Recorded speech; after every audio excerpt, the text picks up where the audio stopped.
There we go. You can't download that, can you? You can just see it. Is that correct? That's what it looks like to me. I'm gonna check if I can download it. Okay. I mean, it's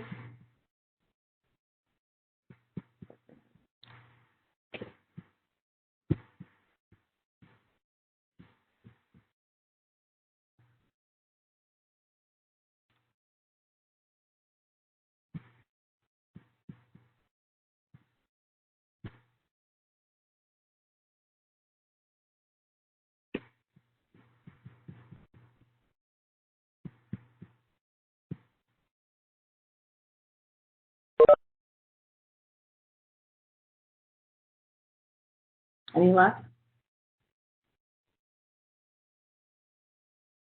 No, ma'am, but I'm gonna go to V2L and it shows that it's there. Yeah. It's, all right. Here's a let's see if this link. Nope, that's not a link. All right. Well, I will put that at those.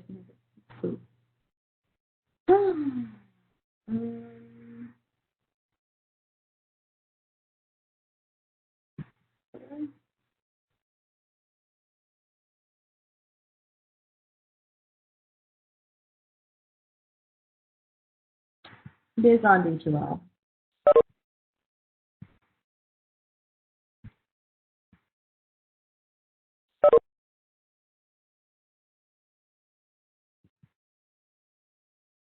But I'm going to share my screen.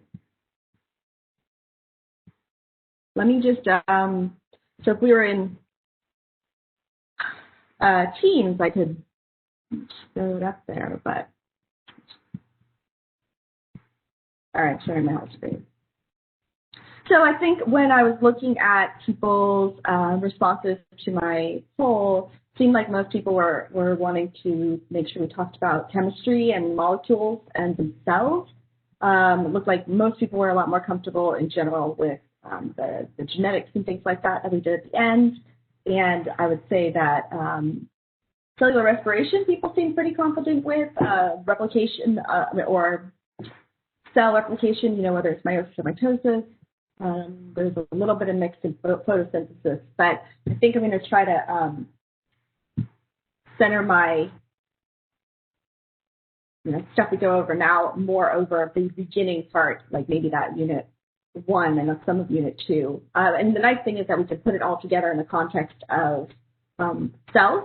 The cells, of course, is unit 2, and then, of course, everything's based off of that. And then in order to understand cells, you have to understand molecules. In order to understand molecules, you have to understand bonds, and thus atoms. So it kind of all goes together pretty nicely. I will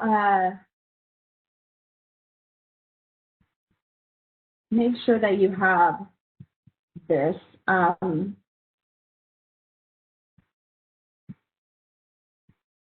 It is a document. You can see that Word doc, yes? It is linked to the file exam on the checklist. Okay. Thanks, Christina.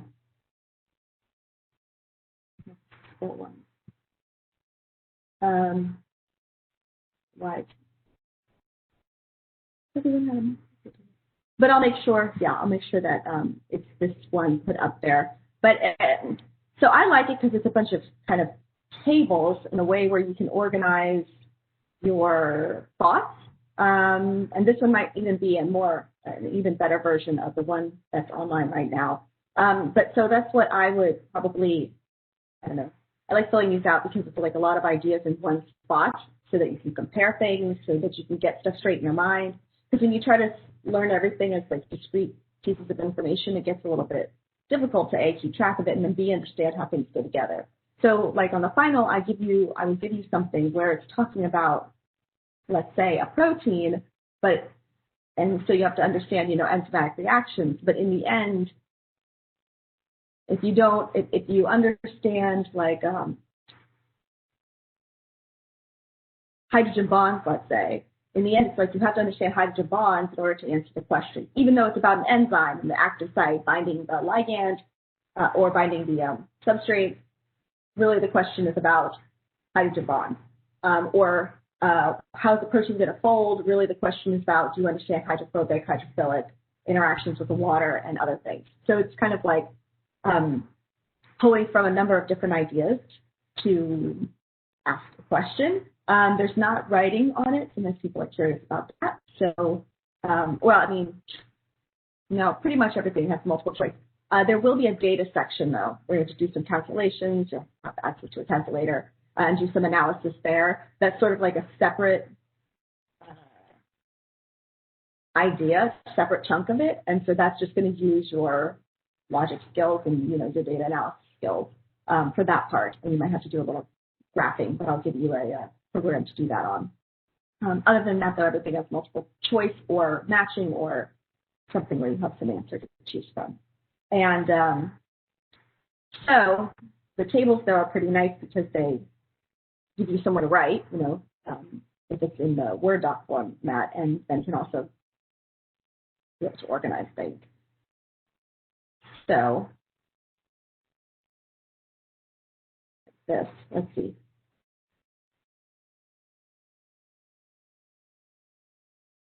Sorry, I'm really frazzled from having to find a plug.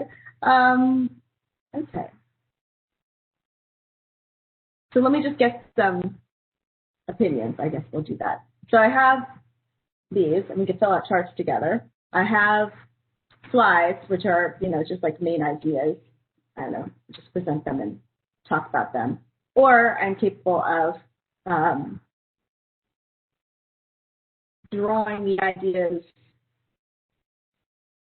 and putting those together as we go along. Is there a preference of what is most helpful for you?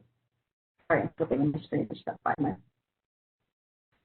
document I'm looking for. Does anyone have any opinions on that? Because I can do all three of those.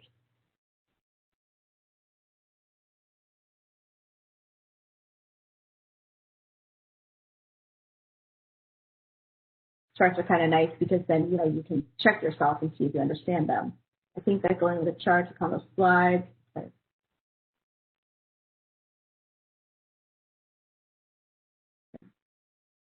The only thing I worry about that is that it's not combined with the ideas. But, if you understand all the basic ideas, then you should be able to understand everything. All right, so let's, since people were really wanting to go for the chemistry and the molecules, we can just start with those ideas. Now let's put them in the context of a cell, though. There we go. Okay. I love this picture. There is another one that I was going to pull this morning before I couldn't turn my computer on. But if you have your either a textbook or if you have your online textbook, it's figure 4.30. It's quite good. This is a different one here. This is I marked it. This is 8.2, so I really like this figure.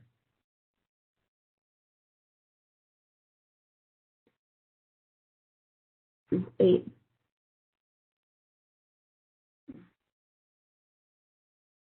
8.2, and then the other one is 4.30. So I really like those two figures.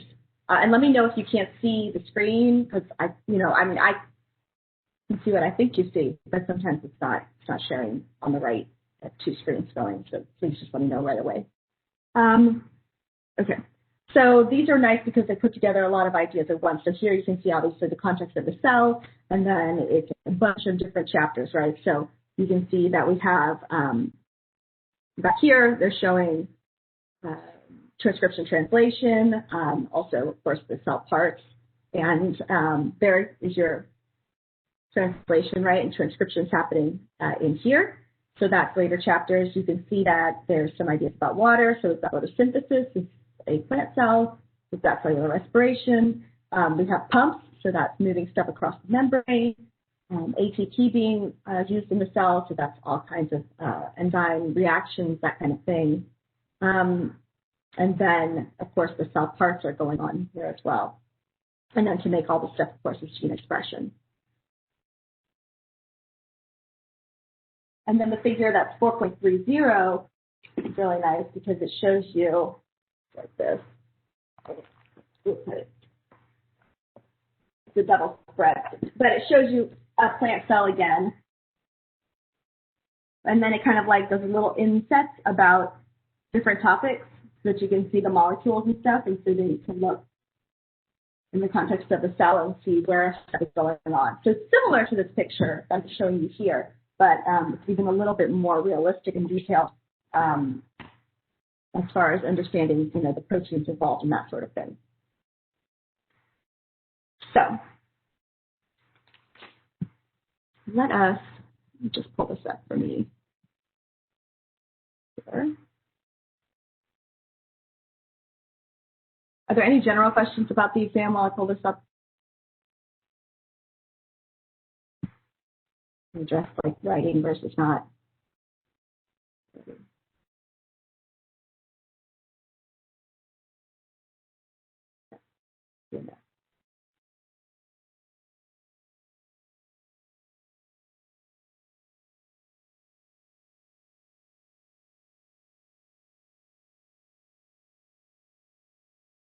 Okay. I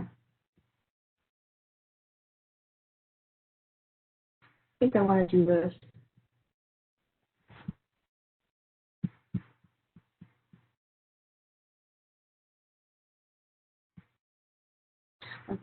So in the cell, of course, we have the plasma membrane and all these other things in the cell. So plasma membrane is all cells, of course, so prokaryotic and eukaryotic.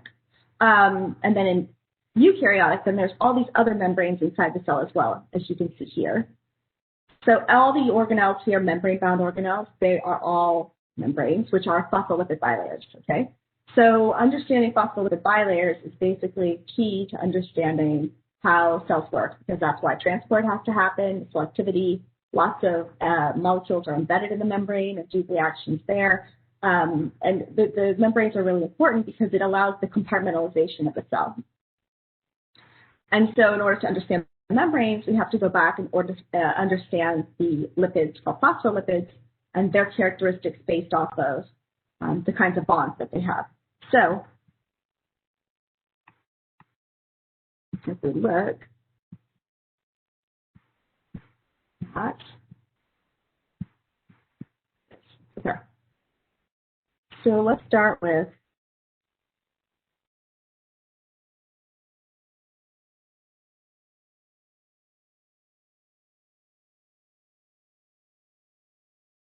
let's just start with atoms. And actually, I'm going to draw it.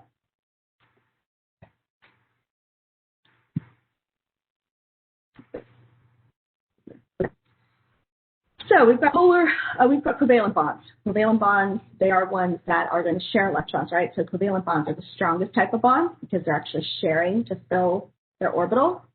The types of reactions to make covalent bonds.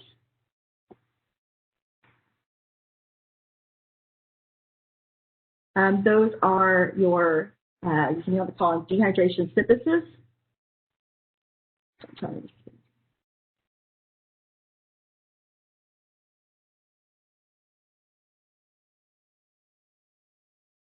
Okay. They tell me I can write on these things, but it's a lie. Okay, so you can either fill out the chart or you can write as we go. Just to do it here. There's no choice. Okay. So the topic of molecules in general. Okay, I'm just going to do it like this. So molecules, of course, are made of atoms. Let's just do a quick atoms review.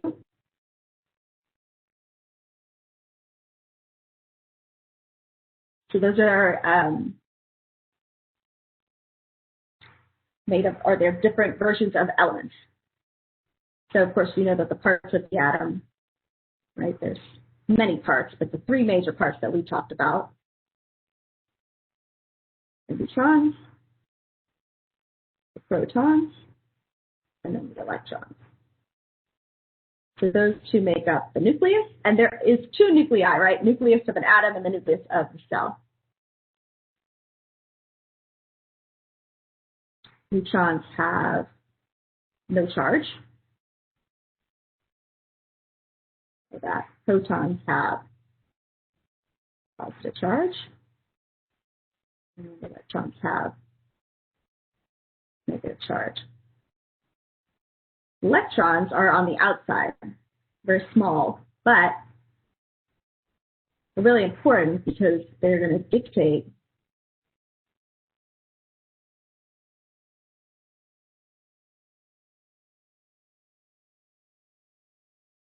the atom's behavior. The nucleus is much further inside, and so it doesn't really interact. So they dictate the atom's behavior, basically how it's going to interact with other atoms.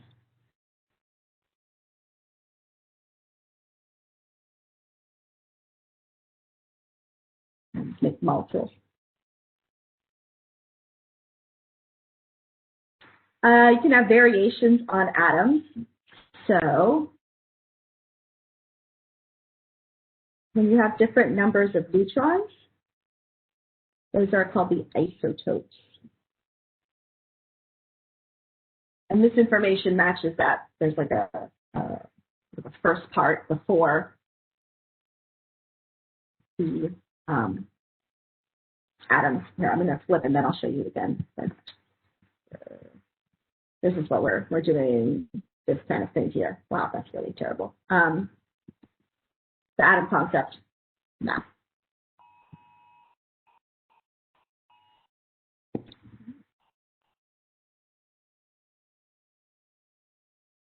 Okay, so you have different numbers of different isotopes. Some of those isotopes are radioactive, which matters because you can use them to track molecules in the body or in experiments. Now we have glowing molecules, if you will, like you shoot them with a certain wavelength of light and they glow. So those are not damaging to our bodies, and so we use those a lot more than we use radioactivity. But back in the day before those, I mean, radioactive was the only way to really track where things go. And you remember, hopefully, from that experiment when they were figuring out if DNA was the genetic material of proteins, they used the radioactivity property of DNA and proteins to track where the proteins in DNA went. So remember that one, the Hershey Chase. They had the radioactively labeled DNA and in the protein or the bacteriophage virus, and then they had the radioactively labeled protein version. They did the protein because it contained sulfur.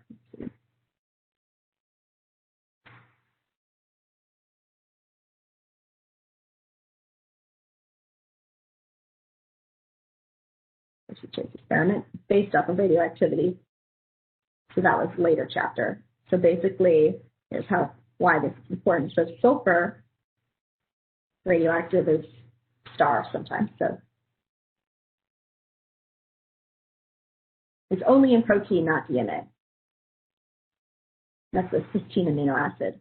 Whereas phosphorus is only in DNA, not proteins. So if you let the cells build molecules with radioactive sulfur atoms, it'll only mark proteins. Radioactive phosphorus atoms, it'll only mark the DNA. And that way you can track where it goes by detecting the radioactivity. So that's one of the ways it can be useful in experiments. Also, if you're trying to image the gut or the thyroid or something like that, sometimes you can use radioactive versions. They're very low radioactivity, but like you might have to drink a drink and then go get a PET scan, and that's kind of what they're doing. They're getting these radioactive tracers in order to track where stuff goes in your body or to visualize a certain body system. So those are the different numbers. Those are the isotopes, and the isotopes are different molecular masses. So this is like, for example, carbon 12, carbon 13, carbon 14.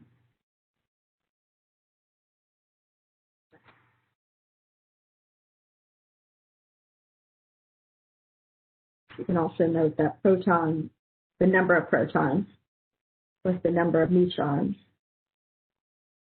equals the mass number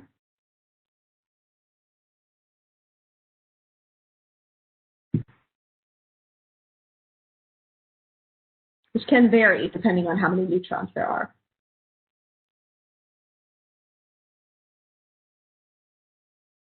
Protons, on the other hand,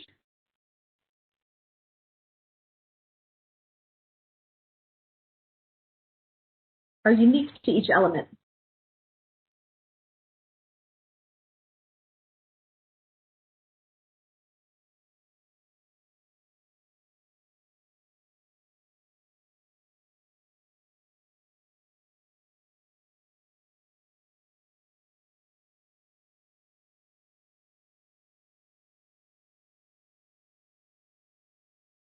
So each element, carbon, hydrogen, oxygen, nitrogen, those are four most common, and then phosphorus and sulfur on top of that, CHON, and then sponge, if you will.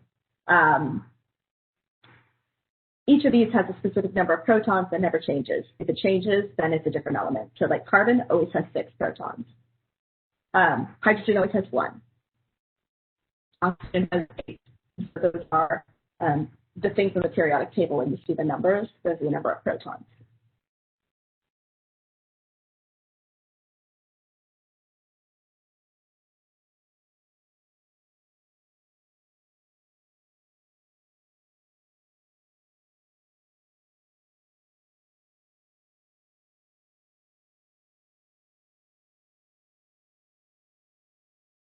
Different numbers of electrons gives you ions, which are just charged atoms.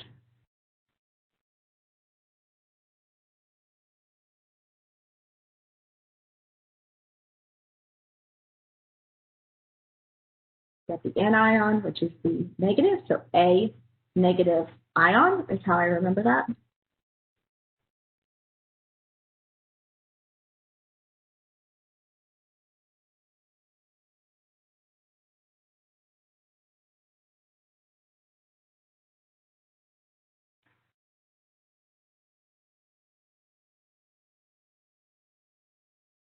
Negative ion.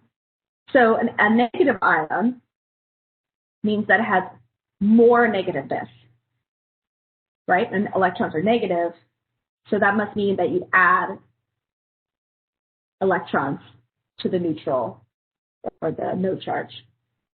A neutral here, when we talk about neutrons and neutral, really it's no charge. That's different than pH neutral. pH neutral means that the concentration of hydrogen ions or hydronium, H+, is equal to the concentration of OH-. So again, it is charges, it is ions, but it's different than saying a neutral and no charge for the neutrons. But you have a neutral charge and you add electrons, it's going to make it more negative, and so that's going to give you an anion. The other one is cation, and you can think of the T being like a plus.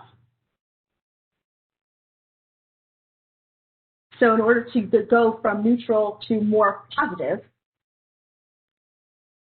by changing the negatives, that means that you must have gotten rid of negatives, which means that the atom must have lost electrons.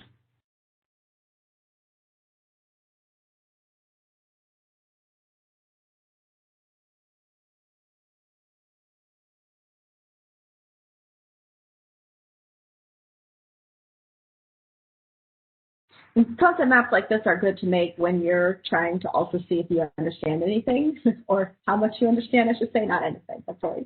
But because you can see, like, where am I getting stuck? Where can I just, fill out everything, and you know that you understand that? Where do I need, to really think about it, or where do I have no idea what I'm doing? And that tells you where you may need help to go look. Let me just make sure this is recording. Okay, good.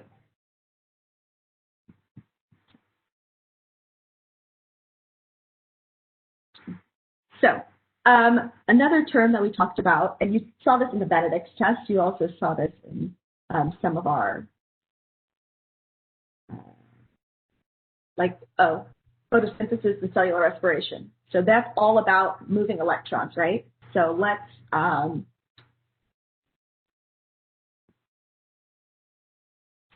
just note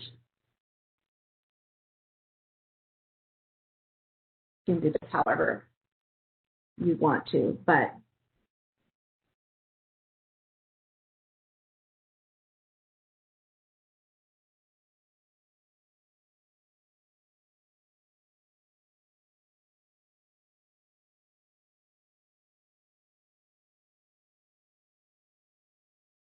so these movements of electrons that can make ions or regions of a molecule that are ionic, it's all redox reactions, transferring electrons, moving electrons.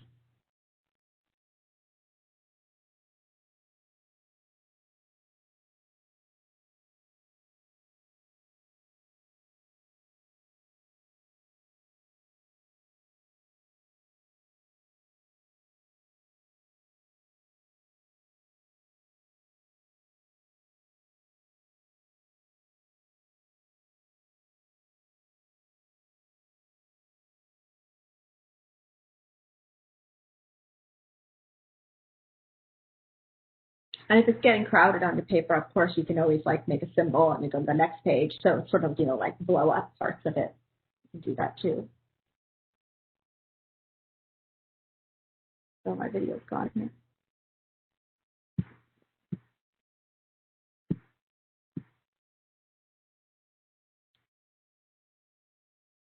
No video on.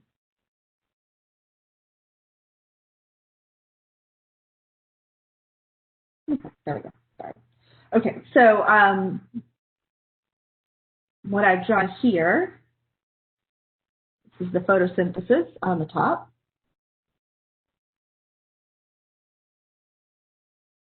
And the cellular respiration, there's also other transfers, but these are the two electron transport chains.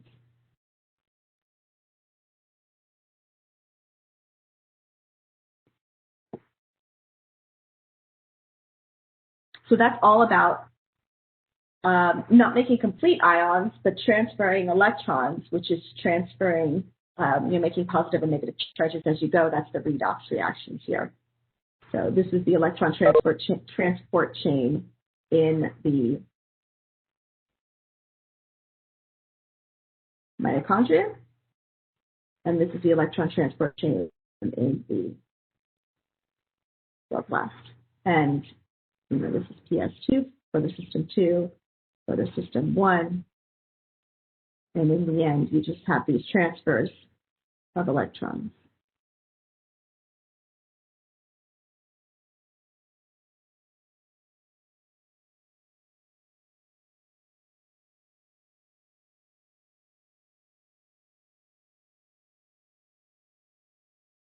Just remind you of that.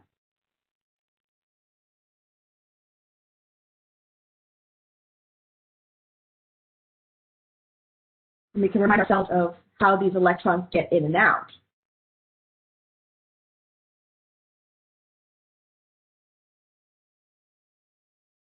So in the photosynthesis, the electrons come in via H2O.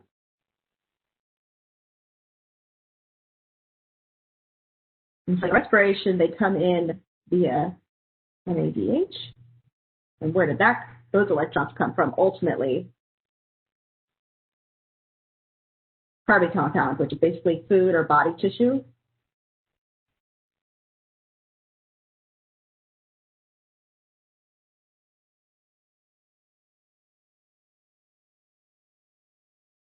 Food stores. Could be something that's just eaten or something that's being stored in the body. We'll go over those molecules soon. And those electrons are just transferred. So those are the inputs. And then the output, because the electrons have to go and be transferred away.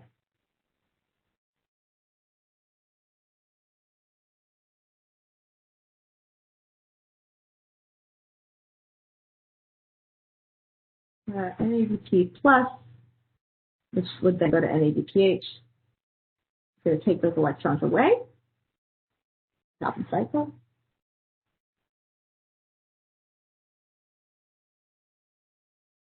And in cellular respiration, that's when you have your oxygen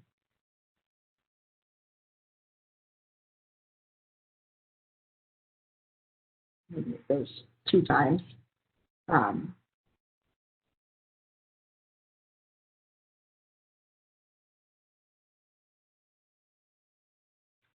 Hydrogen.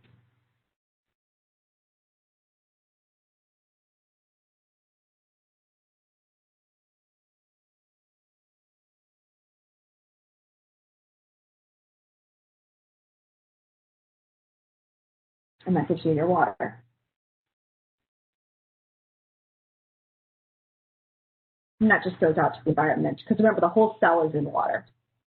There's never a shortage, really, of electrons that can be pulled from the water, at least.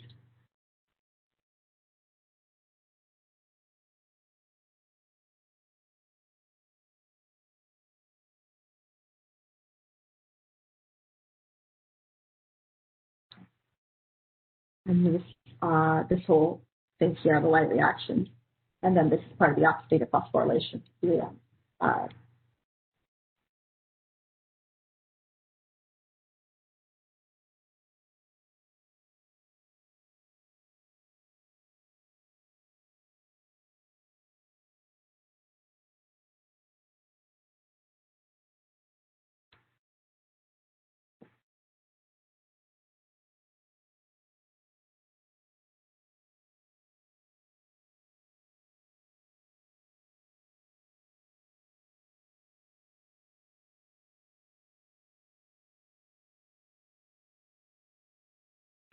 It's part of chemiosmosis. So that is, no, take that back. It's the electron transport chain. Chemiosmosis is the ATP synthase.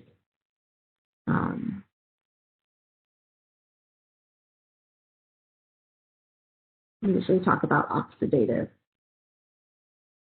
phosphorylation.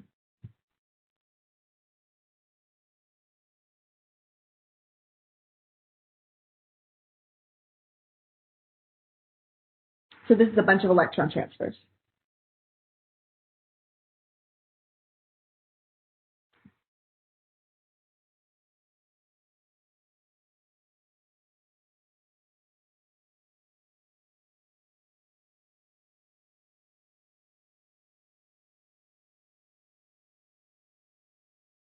And let's just remind ourselves, so you don't ever have to, I wouldn't ever memorize what gets oxidized, what gets reduced. I just know what oxidation is, what reduction is, and then you can always figure out what's happening, as long as you understand where the electrons are moving. So just to remind ourselves, I like to do the oil rig. You may have learned something else in chemistry. And you can do oxidation reduction based off of a number of different movement of things. We're going to look at electrons, though. We can do it on hydrogens and stuff like that. If you want to know that oxidation, I should write the whole word. Oxidation is the loss of electrons. That's the oil. And reduction is the gain of electrons. That's the rig.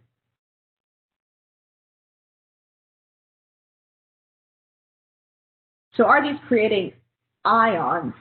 No, because ions are only when it's a single atom that gets electrons moved from it or to it. And the formation of ions is also a redox reaction.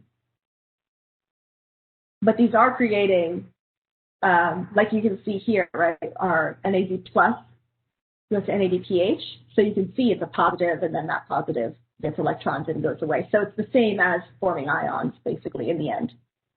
Just not on an atomic scale, on a molecular, like on a molecule transfer scale.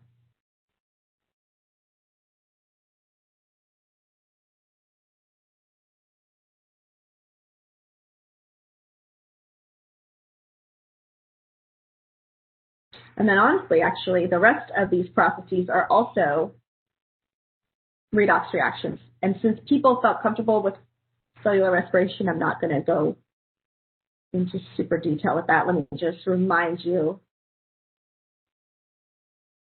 that it's glycolysis, that it's the pyruvate processing, or we call it oxidation, which means that it's losing electrons.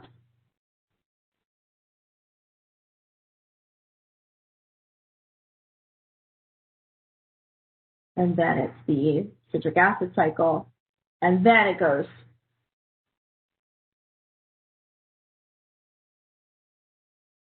electrons are moving from all this being extracted.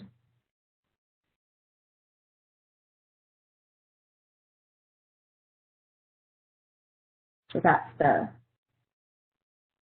cellular respiration part.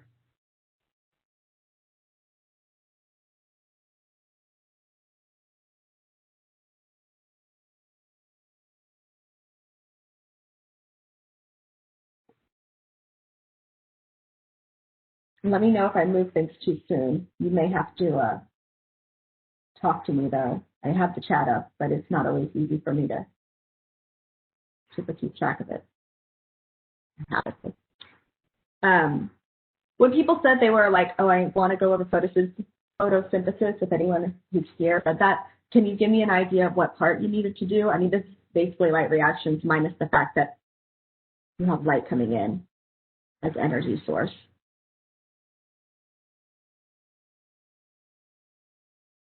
And then, of course, all this is moving hydrogens.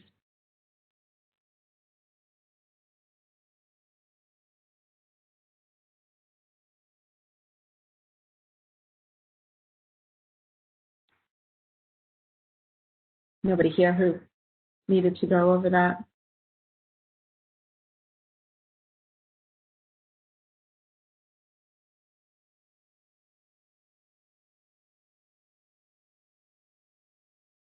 Okay.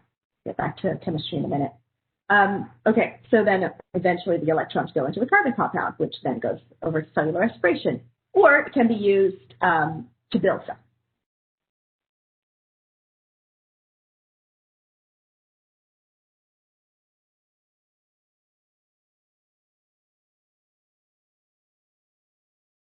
So it's this cycle of electrons transferring around and around and around.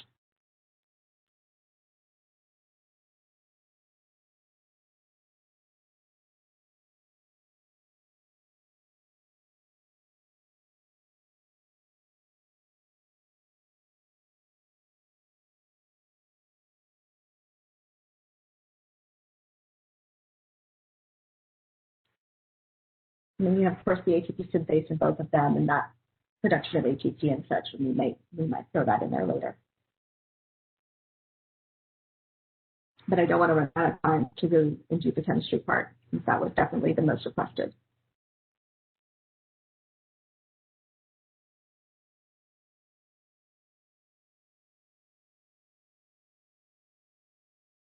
You can also let me know if I move things too fast. I'm kind of like assuming you're writing things down, which may or may not be true. I don't know.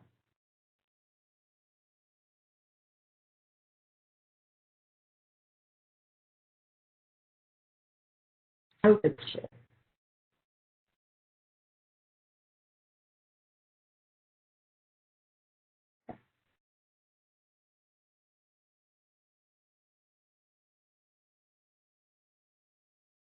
Some example back to ions. So that's all about electron transfer. If you're looking just on an atomic level, though, with making ions,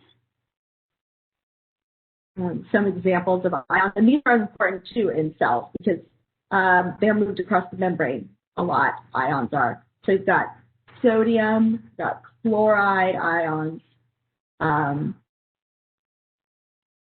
say what those are formed by. So you have sodium, it's going to be a positive charge, so we know that means that it became less negative, so it must have lost electrons.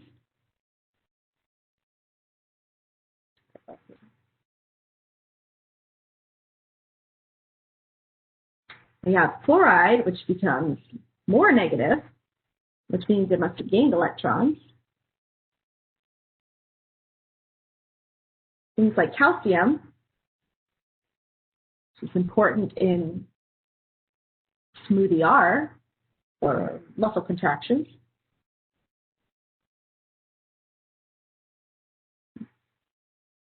Has a 2 positive charge, so that means it must have lost 2 negatives.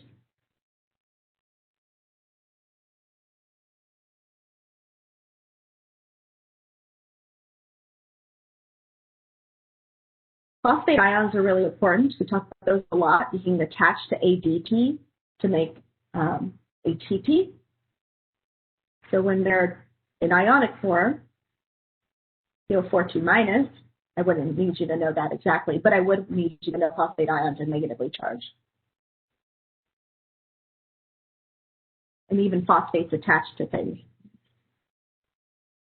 So that means it must have 2 additional electrons, right, to make it like 2 negatives, and so forth.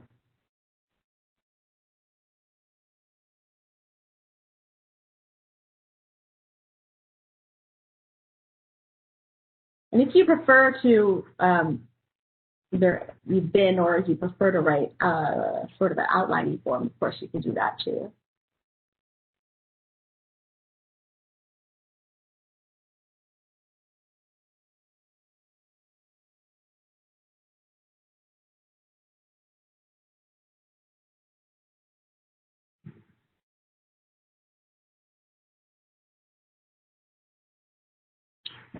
So let's look at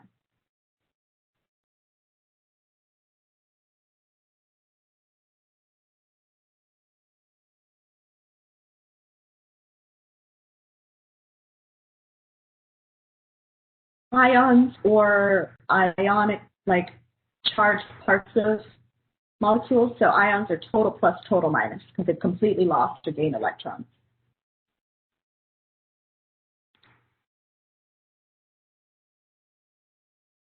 And now we'll look at the bonds part. And I'm thinking people wanted to go over bonds when they talked about, I need help with chemistry. Can anyone say that's, you can even just like raise your hand on the raise your hand thing. Is that accurate?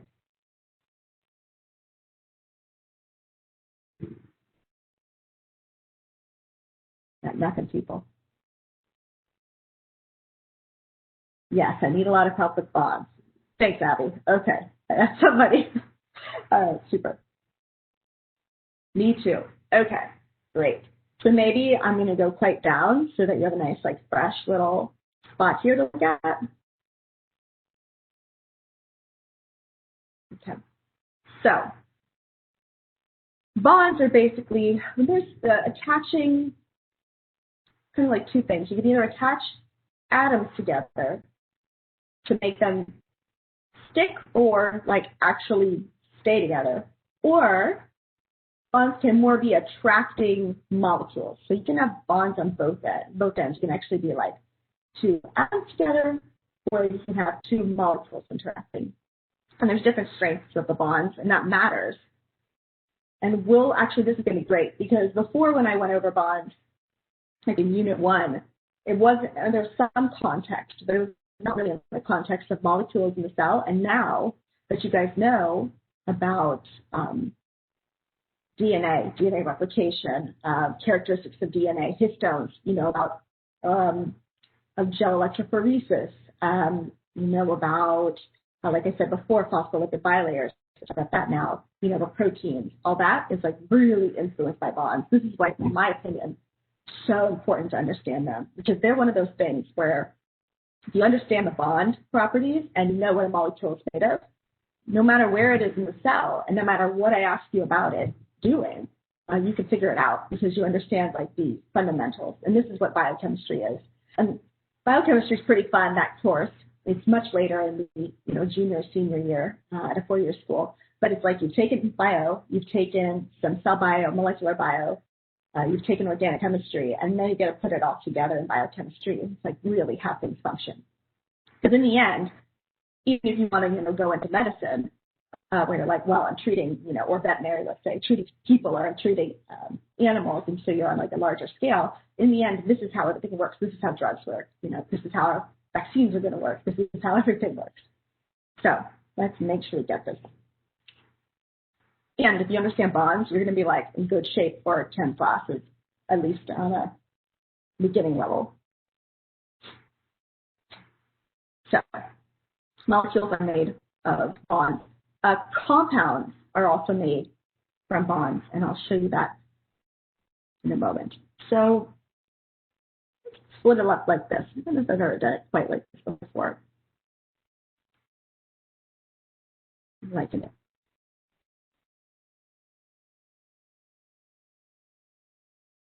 I mentioned that they can be between atoms.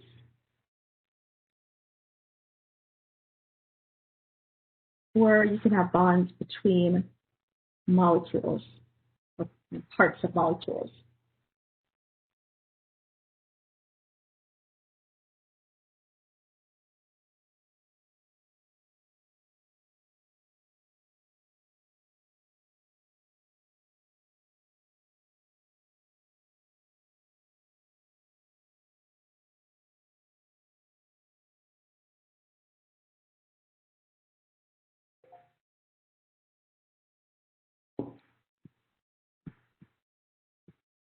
Yeah.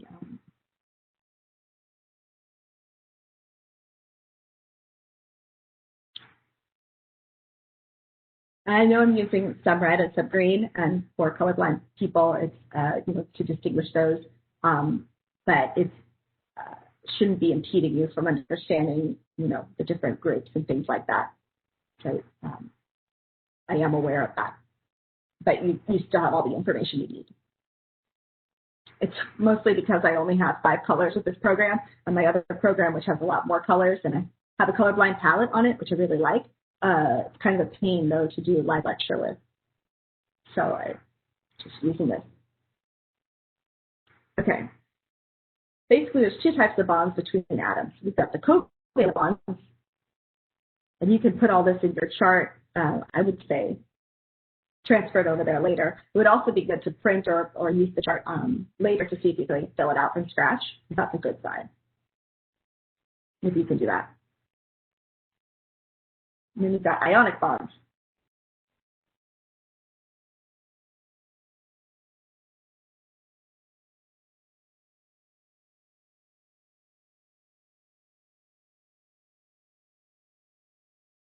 Sort of outlined it, I guess. Multiple.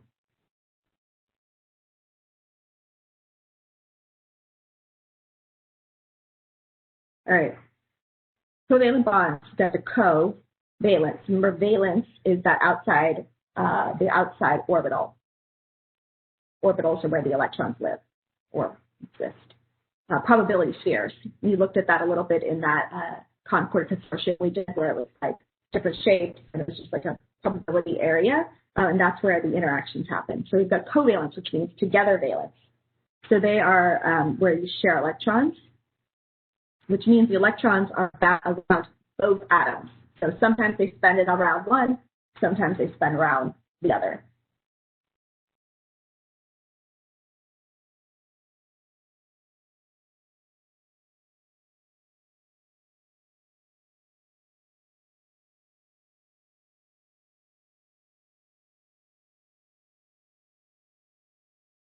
Because they're spending time at both of them, they're really attaching the atoms together quite a bit. So they're strong. That means they can only be broken by reactions.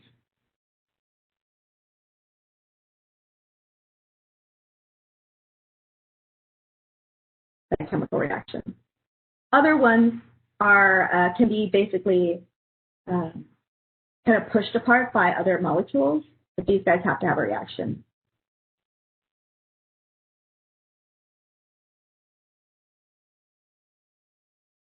And specifically, you should know what kind of reaction in general that is. Breaking reaction. Remember, anytime you see lysis, you're talking about some breakdown. Lysosomes break down and recycle atoms. This one's hydrolysis, which uses water to break bonds, to break apart atoms. What else? Lysosome, hydrolysis. Lytic cycle for viruses is when the virus breaks and busts open the phospholipid bilayer of the cell in order to get out of the cell.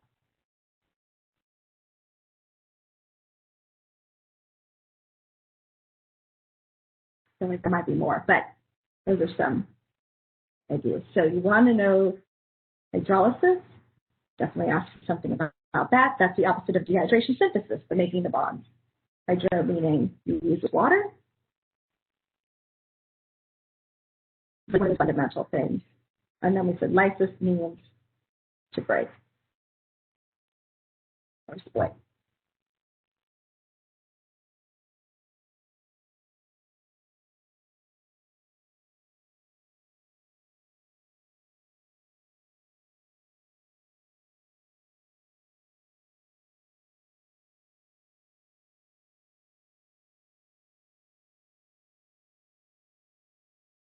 There's only 2 electrons to be shared in the first shell. There's 8 electrons in the second, and for our purposes, the third shell, it can expand. A shell, I mean valence. And so that's how you know how many atoms you need to attach.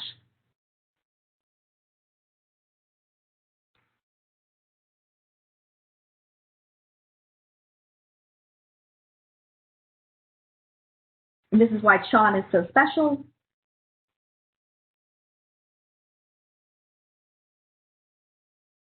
Not in order, but Sean is so special.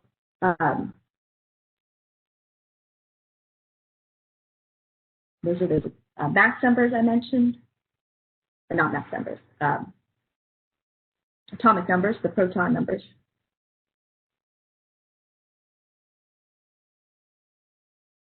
And we're assuming all these are neutral, so protons equal the number of electrons, because it's positive and negative. If it's neutral, those balance out.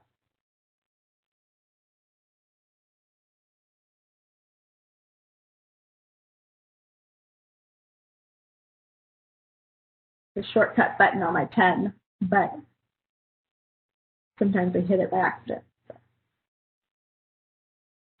So here's the deal. You want to know what they need. So if I give you a molecule, I'm like, which one's problematic? You'd know how many they need. And you can figure that out by knowing that it's 2 in the first shell, 8 in each of these shells. So if you have 1 electron, that means you need 1 more in that electron. How many electrons do they need? If you have 8 electrons, 2 in the first shell, that means you have 6, which you need 2. And you can go through this.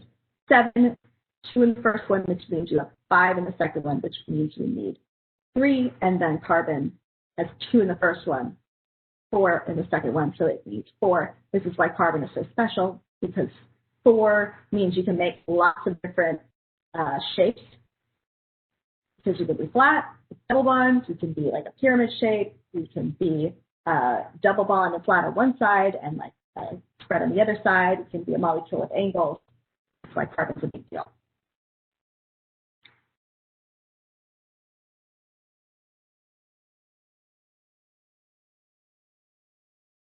And if you need that number of electrons, that's how many covalent bonds you need too.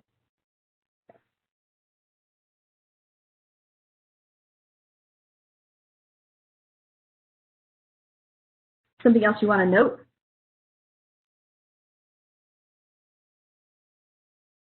This only needs 2 electrons. So oxygen is very electronegative.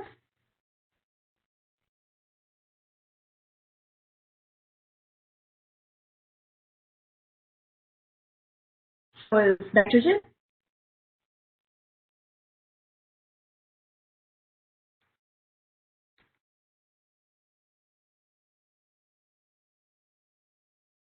I know less is a relative term, but compared to oxygen, nitrogen, hydrogen is less electronegative, and carbon is less electronegative.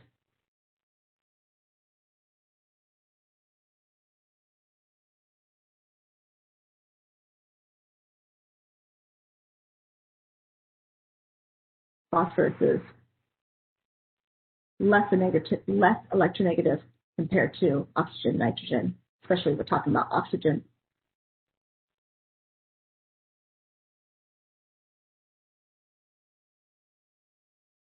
Glycogen B1 as well. One what, Anna? Oh, lysis, glycolysis. Yes, glycolysis, good. Glyco meaning sugar, lysis meaning splitting. Glycolysis is the splitting of the glucose into 2 parts, the pyruvates, absolutely. Sorry if I didn't see that earlier, but yep, glycolysis. That is the lysis. Glycolysis is hydrolysis reaction. Hydrolysis is just like a broad reaction. That's also all the reactions that would break down any kind of covalent bond. So like hydrolysis reactions in cellular respiration to break down during, how it breaks off the carbons to release the electrons. So citric acid cycle, hydrolysis reactions. Oxidation of pyruvate because the carbon gets broken off and that acetyl-CoA gets added on. So with the covalent bonds, this electronegativity is what makes those bonds different, really essential here. We've got two types, and it depends on this electronegativity. We've got the polar covalent, and you've got the nonpolar covalent.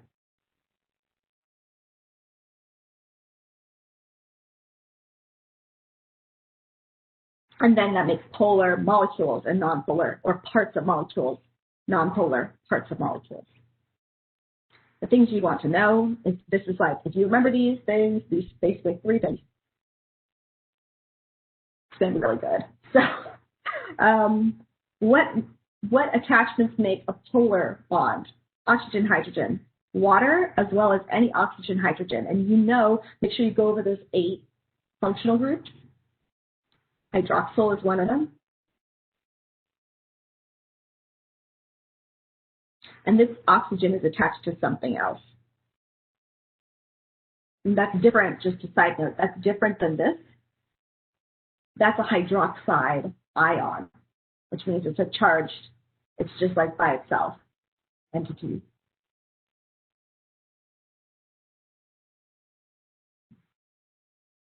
Different than a hydroxyl group, which is attached to some sort of molecule sticking off of it. So oxygen, hydrogen, classic, polar. How do you know which is which? The more electronegative pulls the electrons towards it, so that makes it more negative because it's pulling the negativeness. So that's where you get this partial negative. Now it's different than the ions because it's not totally taking it. And that's where you get the partial positive because hydrogen is losing some of that electron density, some of that cloud. Less often does it have the electrons. The other one that's polar is an NH. You particularly see this. Actually, let's hold off. No, I'm going to do it like this. That's right. Okay. The entity, the something it's attached to, the NH. Now, a lot of times, we write it just like this. That's the same thing, just leaving out the hydrogen attachment.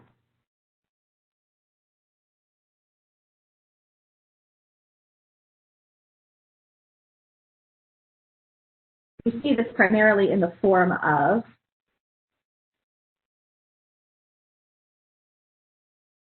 a nitrogen attached to 3 or 4 hydrogens.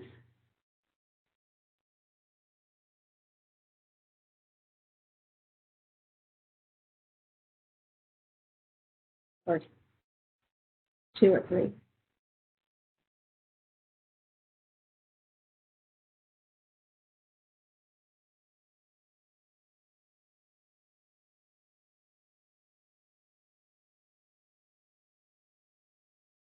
So these are polar bonds.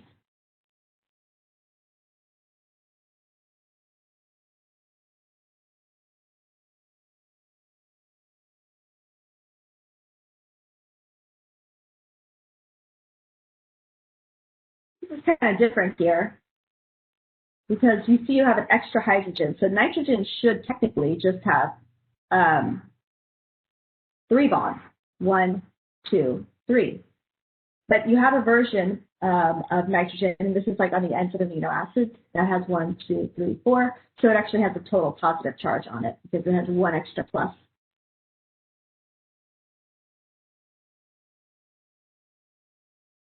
And you'll see that that's ionic bonds. But this is the polar.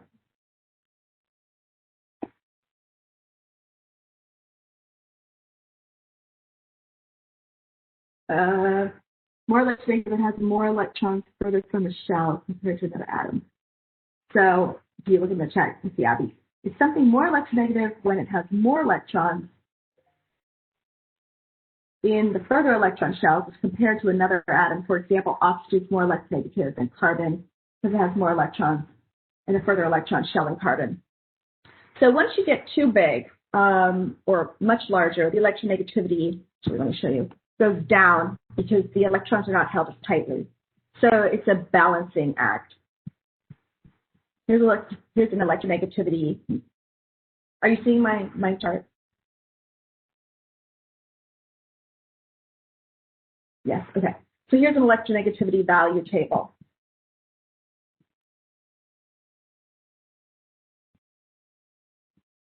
Okay, as you can see, and this is what in biology we're really just concerned with these groups here as far as interaction. So we've got the CHON, which is the most important. So you can see the trends towards the top right, the electronegativity.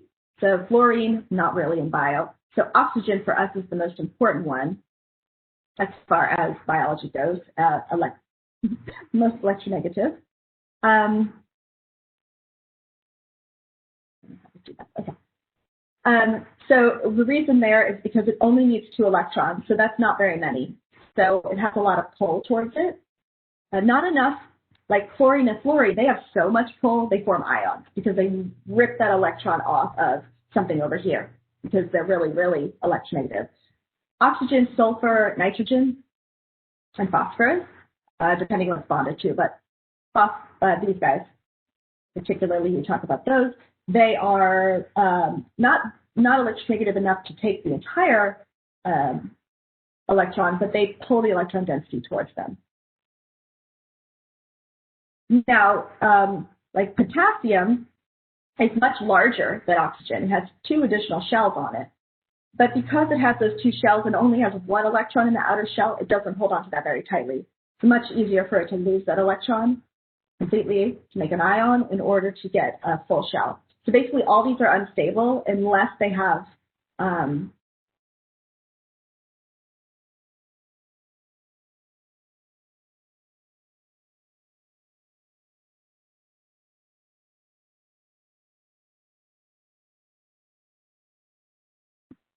two outer needs, and also basically the shells need to be full, whether it's like getting rid of electrons to be full because you're down 1 shell, or whether it's gaining electrons to be full.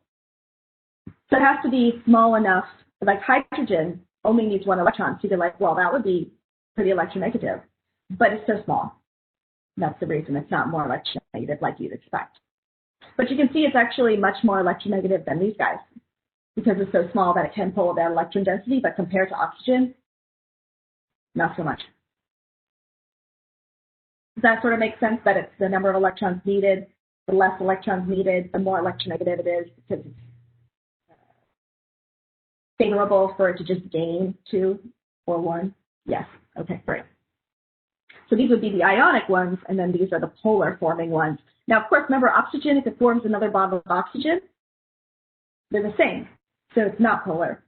Same with nitrogen and oxygen. They're close enough to where it's not polar. It's just when you get quite different that you start polar, and then you can see here, 255, 220, or those are quite close. So then carbon and hydrogen don't have a very big difference. A carbon-oxygen bond, though, that would have a big difference. So that would also be polar.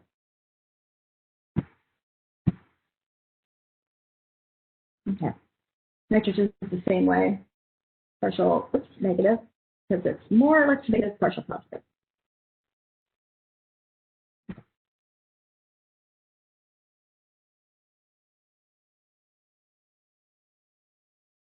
I'm going to take this and I'm going to do this, and I'm going to move over.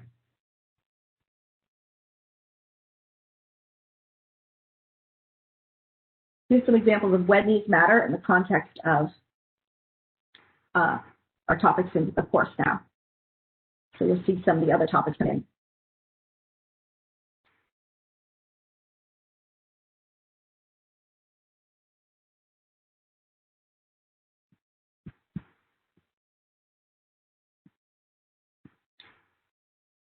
When do polar bonds matter?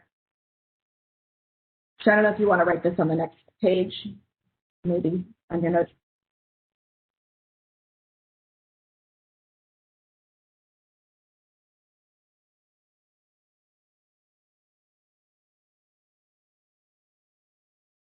So first I have to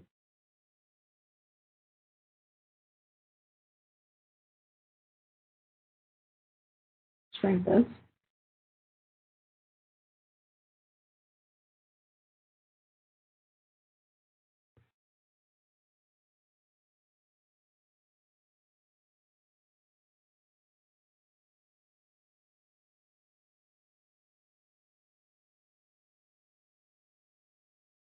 And really go back to the bonds between parts of larger molecules, actually.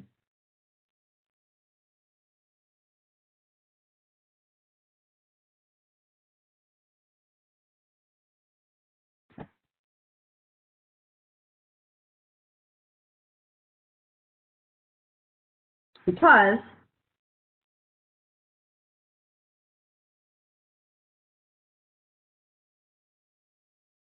polarity within a molecule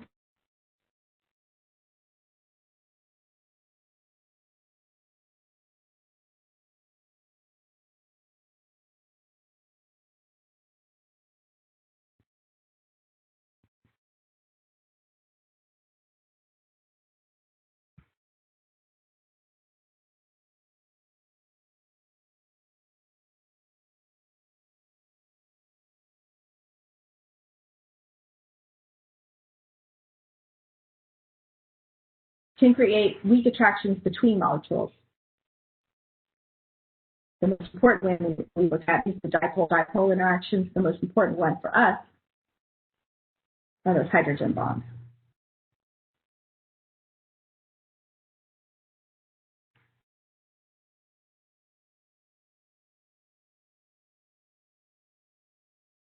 And that's going to be, hydrogen bonds are going to form with a partial positive hydrogen. So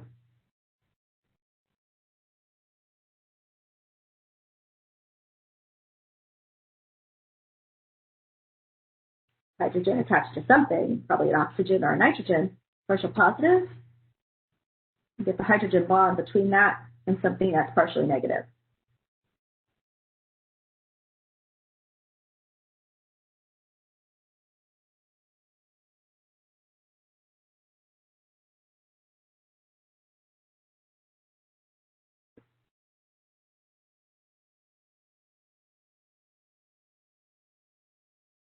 And that's where your hydrogen bond comes in.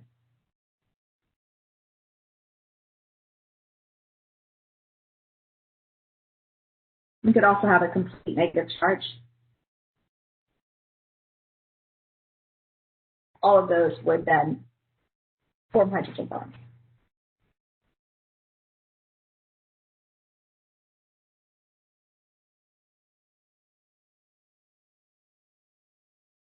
Remember these round things are just any atom, or not atom, but any part of a molecule. It's attached to some molecule or some other atom. That's a hydrogen bond. So polar really just, in the end, polar mostly matters because it creates an opportunity for hydrogen bonds to stick, and then you have molecules sticking together. Whether it's waters,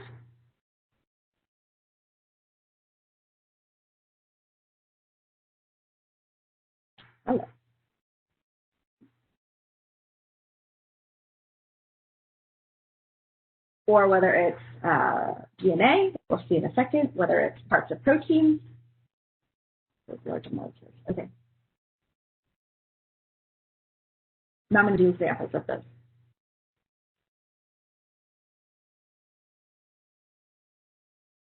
So now I'll get to some of the ideas about the molecules, the different types of molecules.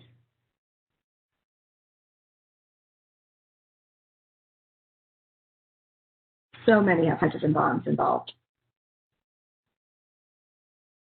And then we'll add ionic bonds to that as well. All of these are made from covalent bonds.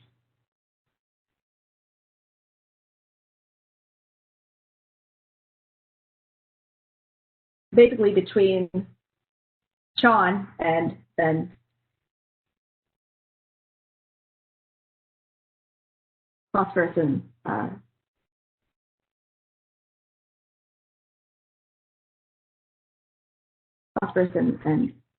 sulfur.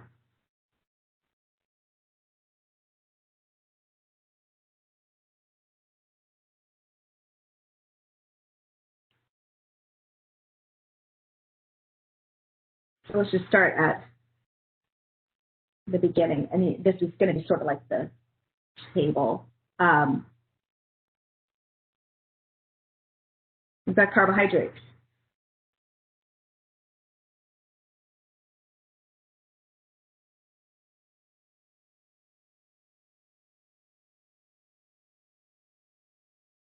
Carbohydrates are made from carbon, hydrogen, and oxygen. Those hydrogen and oxygens are attached in hydroxyl groups.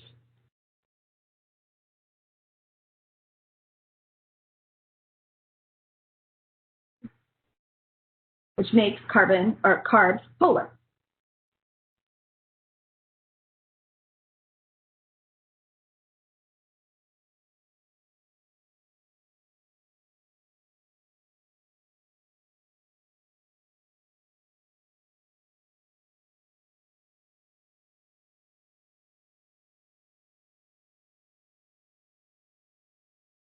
We've got small carbs called sugars in general.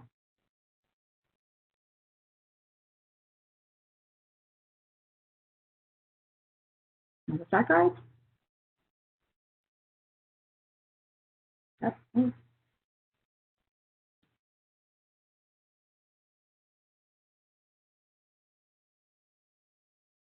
disaccharides.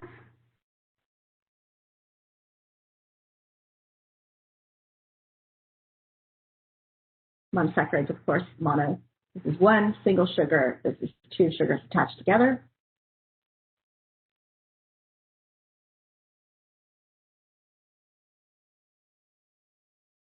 Those are polar. So because they're polar and they're small, they dissolve in water.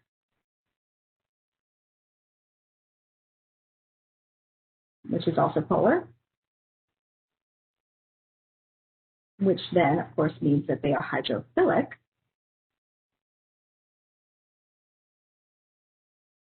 Another word we know now.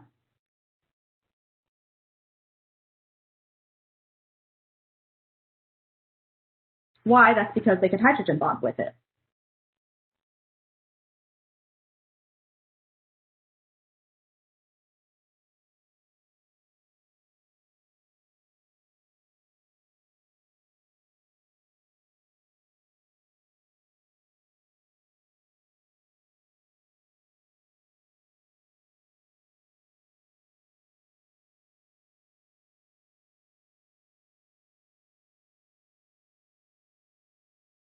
So this is sort of structure part here.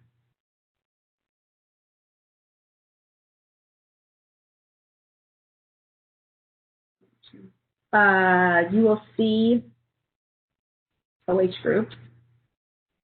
You will also see, if I give you a picture and you see an oxygen in the ring, that's another clue. That it's a carbohydrate.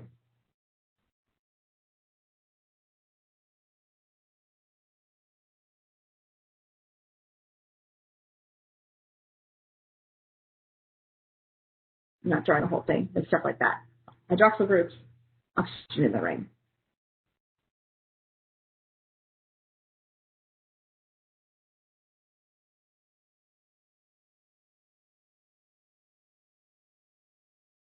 What are they used for?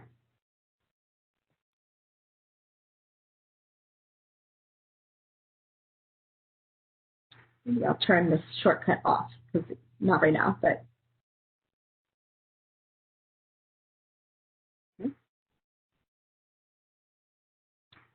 we can recall, now that we know, that they have electrons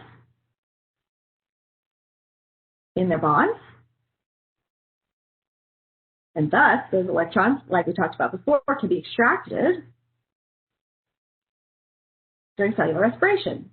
So ultimately, make ATP.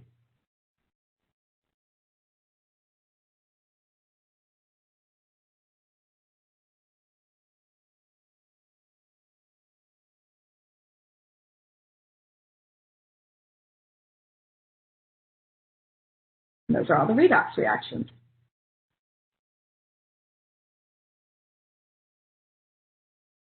Let's do that in here. Really, how does it end up making ATP? These are the electron transport chain. That creates the hydrogen ion concentration gradient. That allows ATP synthase to work.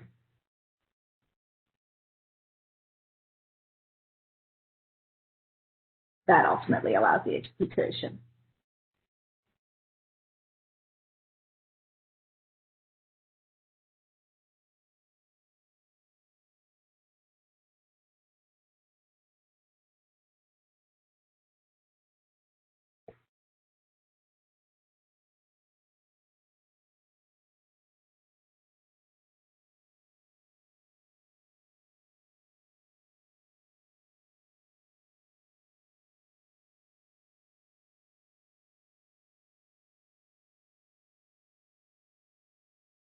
For the front of it,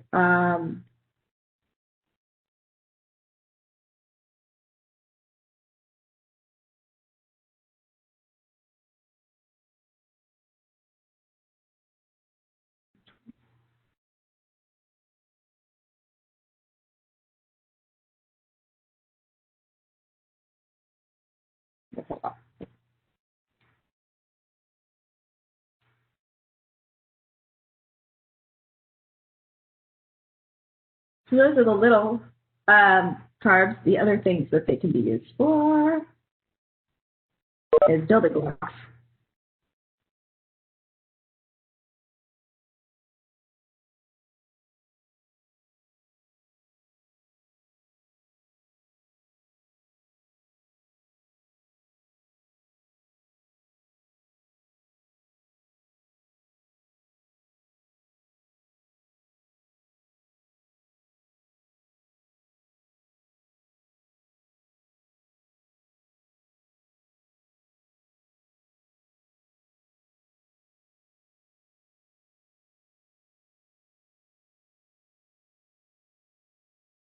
And they're also the monomers of the large carbohydrates.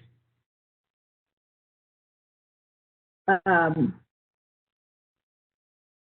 also monomers in DNA, RNA, not monomers. They're part of the nucleotides.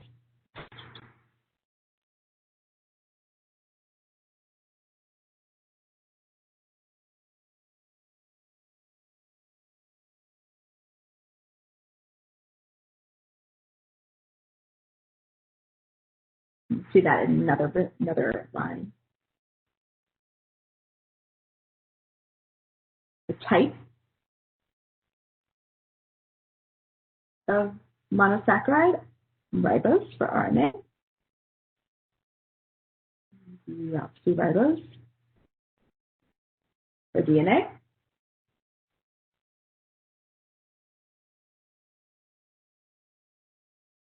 which is part of the reason that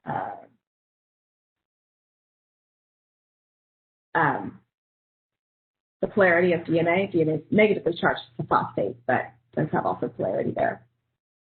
Okay.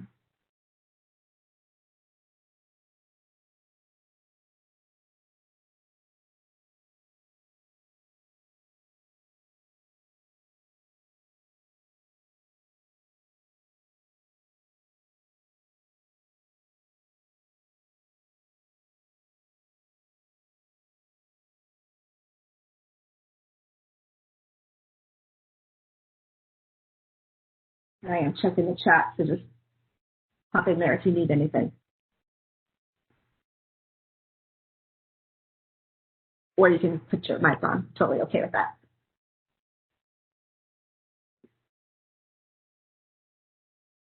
So that's the small sugars, the small carbohydrates. And also, like I said, just be like I need you to go back. Of course, you can always, I will try to take a recording and, I do the not bookmarks, what are they called? Table of contents to mark the parts so you can go back and look at, different sections.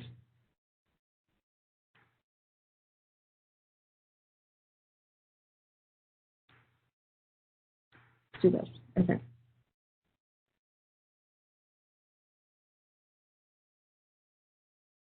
We got the medium carbs, 3 to 10 monosaccharides.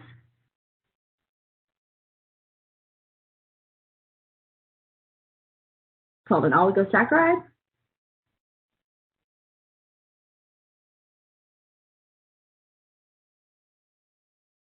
Put that 3 to 10 there, huh?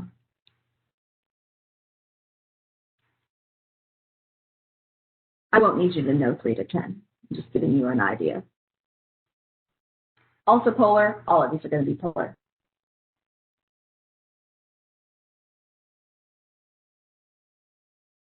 Let me tell you why I care about these. Mostly I'm going to go to function here.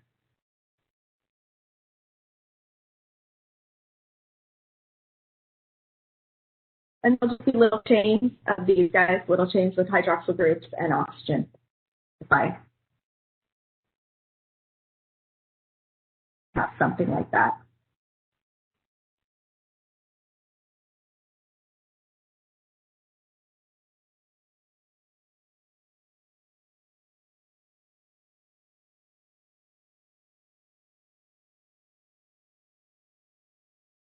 Why does this matter?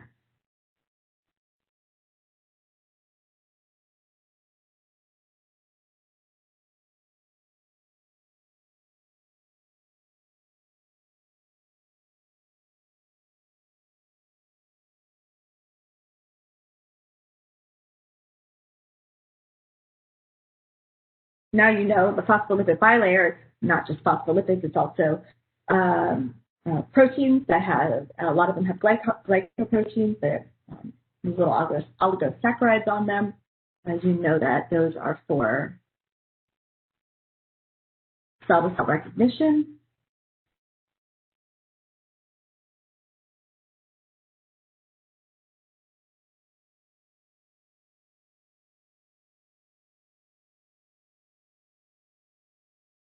They can also act as ligands and signaling.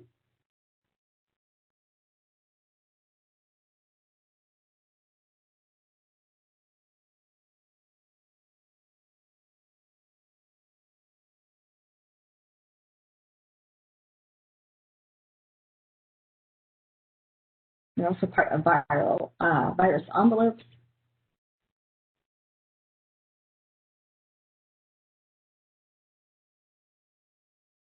They're part that helps bind the host cell.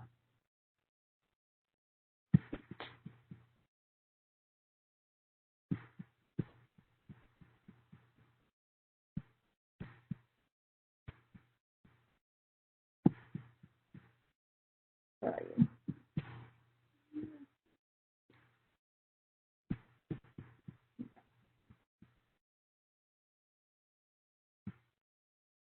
As we know, Professor, I had a question. Very important, yes. So do these viruses, when they get these envelopes, do they only get them after initially infecting a host? So they don't just. So the envelope is derived from the host. So they have them to get into the host. So where do they get the envelope in the end? It's a phospholipid bilayer when they bud off. So the host cell, actually, that's the same. This is one of the reasons cells don't not recognize viruses, because they look the same. So that's your host cell, and that's just a regular cell. So they've got, proteins in them, sometimes glycoproteins. Mm-hmm.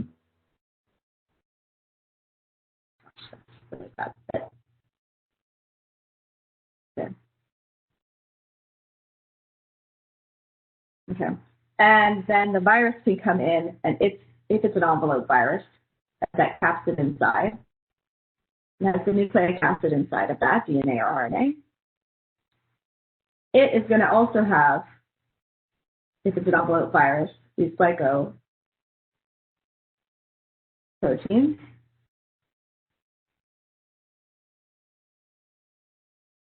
Host cell also has receptors on it, not for the virus, for other binding, but the virus has the same glycoproteins on it that the host cell does. So what it can do is it can bind those, and that's what it buds in. Or there's a number of ways it can get and take it in, but one way is through endocytosis. From chapter 5. The little virus.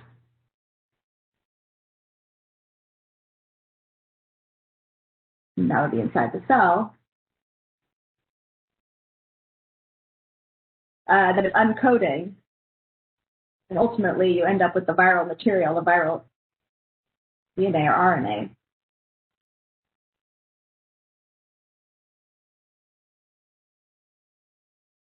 Inside a cell. It would either be in the nucleus or the cytosol. Like DNA would end up in the nucleus. RNA stays in the cytosol. And then once it went to leave the cell, right, the cell makes more copies of all the protein parts, packages those nucleic acids. Well, actually, they spontaneously assemble into the protein part. That protein part, called the capsid, gets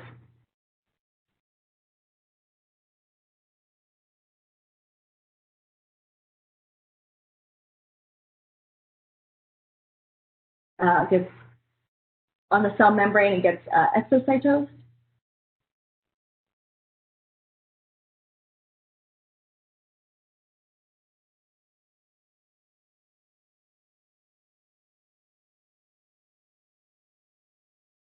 So you end up with the same thing that went in, and so that envelope is derived from the host envelope. So it's basically, in the end, it's host envelope that now is around the virus. And so it always has it, because it has to have the host envelope to get in, and then it buds out. It's just part of its structure. But that envelope is derived from the host cell, because it buds right off the host cell.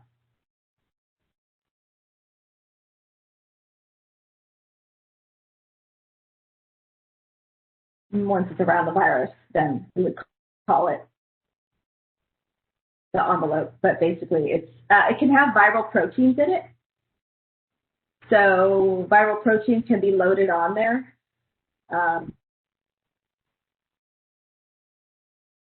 Coded for by the DNA, made by ribosomes in the bound ribosomes for the RepER. I'm trying to put a good picture of this. And then those viral proteins can also be on the envelope as well.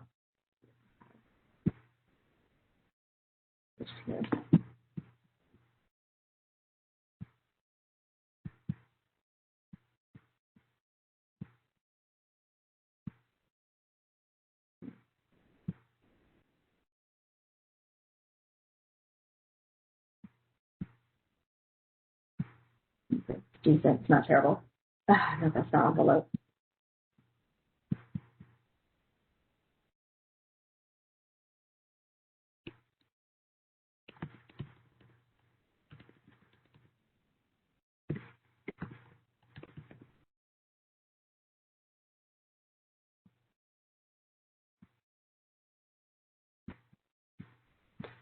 So it's phospholipid too.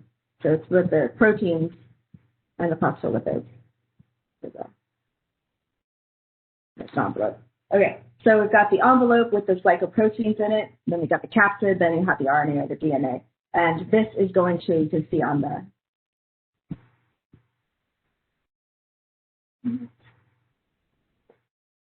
slide here. In this case, it's endocytosis. So you see how it fuses with the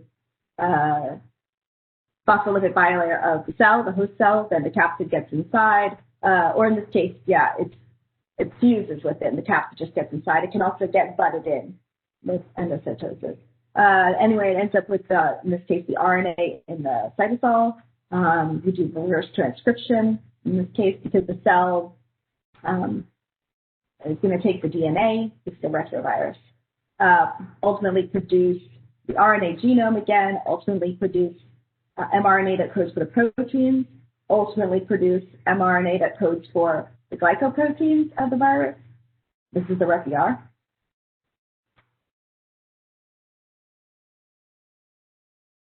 See that nicely here as well. So the capsid proteins that are coded by the virus, the cell just makes with the ribosome, cytosol ribosome. Then you have, that's a free one. You have the glycoproteins that the virus codes for that are made by the bound ribosomes and attached in the, bound, like embedded in the membrane. You've got the capsid proteins assembling. You have the cell making copies of the genome of the virus, whether it's RNA or DNA. And then you can see here you have the assembly of the capsid with the nucleic acid inside. You've got the ER. So, right, it does the same thing. It goes repi-R, transport vesicles go to the Golgi does transport vesicles, and then goes to the cell membrane. That same thing that a cell would normally do. Because these cells don't know any different. I mean, no, like, it's all the same type of molecules. It just does what it normally does. It just happens to be doing with viral information. And so then you have this exocytosis here when it comes into that. So you get this new virus, the capsid, nucleic acid, and then that envelope with the glycoproteins in there. Does that make sense? This is a good review, too, of the endomembrane system. So just like the endomembrane system in regular cell behavior, it's the same thing. It's like the cell doesn't know. That's different types of information. That's the same thing as this. The repi-R, ribosomes. But they're just making viral parts. Transport vesicle, Golgi, processing, transport vesicle, cell membrane, plasma membrane.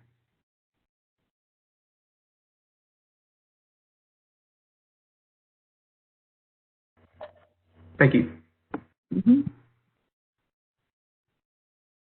Viruses infect everything, too. Not just animals. More viruses infect plants, actually.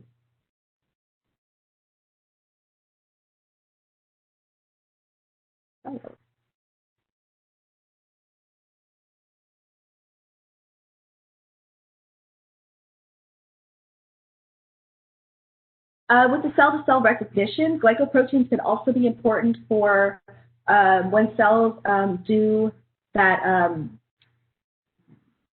density inhibition, which prevents cancer.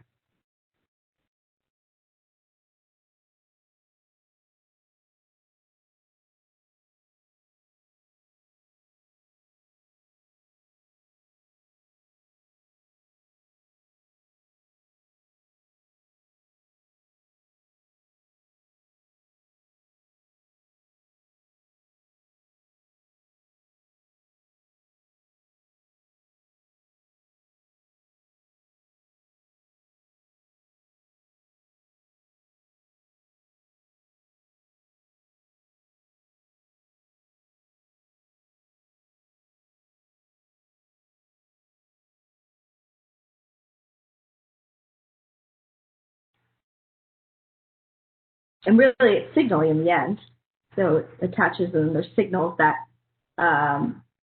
stop the cell cycle.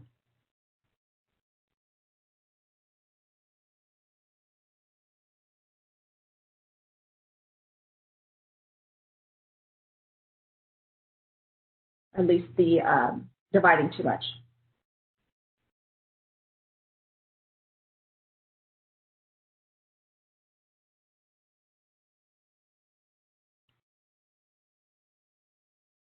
So that would be like a tumor. The genes that are involved in that would be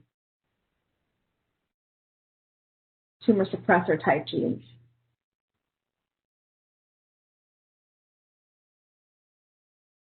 The tumor suppressors, right, are going to slow down the cell cycle, stop it, wait to repair DNA, stuff like that. Oncogenes that when they're mutated are, proto-oncogenes that when they're mutated are oncogenes are parts that are going to speed up the cell cycle, and then they do it too much.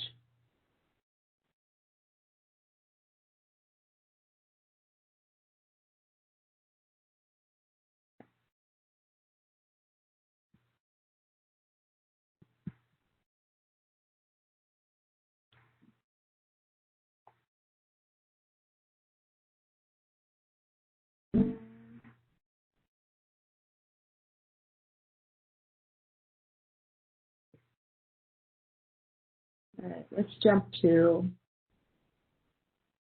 the new page. But I'm going to do, there's a lot of people that wanted cell signaling. Let's do that because glycoproteins are involved in cell signaling. Not always. There could be free ligands that are just going around. There can be proteins instead of glycoproteins, just proteins on the cell membrane. But those are important for signaling.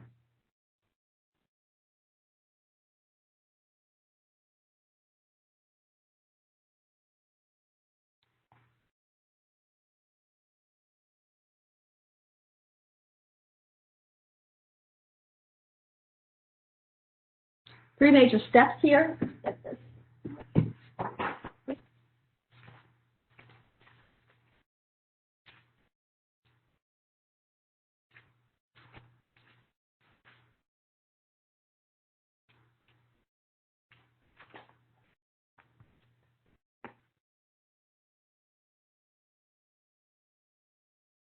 So you have some sort of receptor, whether it's inside or outside the cell, often outside, but could be inside.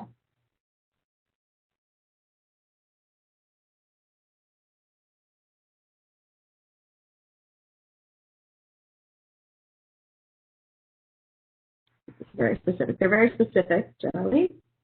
And why? Because of shape. That's something really important for you to understand is the importance of shape. And you guys saw that and did a really good job on that with understanding mutations and how they can change shapes of proteins or regulation, and then how that changes the function. I was really super excited about your guys' essay answers on that and how well you understood that concept.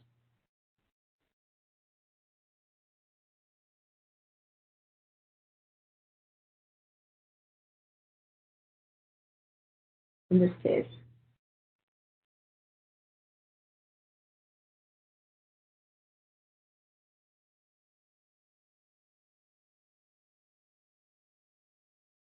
Receptors are usually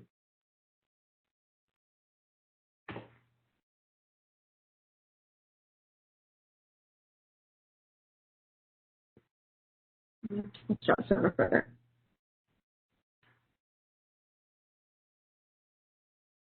Just draw this. Could be glycoproteins. Signaling can be glycoproteins. May just be proteins. Do this, we have a part here called the ligand or ligand. That's the part that binds the receptor inside or outside the cell.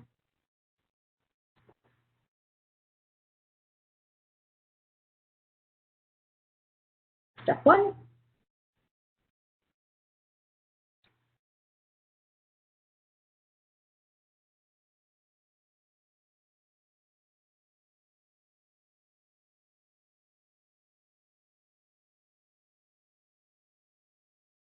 Do the steps.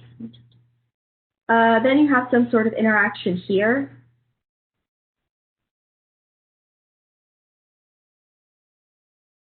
Whether it's some molecule attached in the plasma membrane or free floating.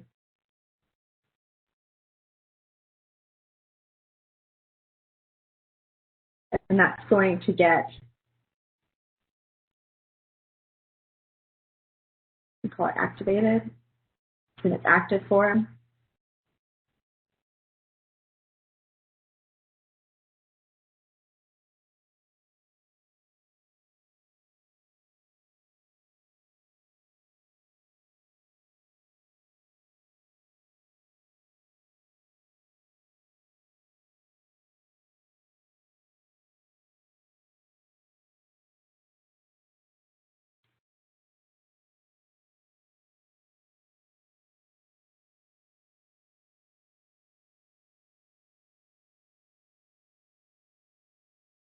So it's this next multi-step pathways here. Second step, transduction.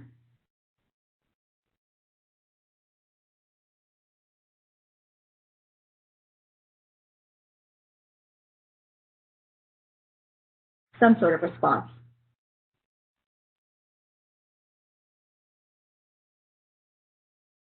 And just in the chat or out loud, anyone who put down the signaling, can you let me know what part you were, just so I don't overgo into things, what part you were thinking about?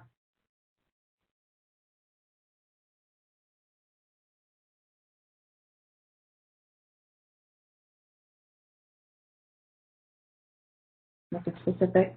Maybe you guys weren't the ones that specifically said that.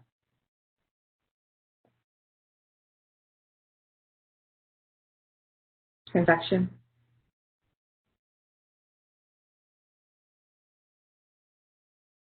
I'll just briefly go into this.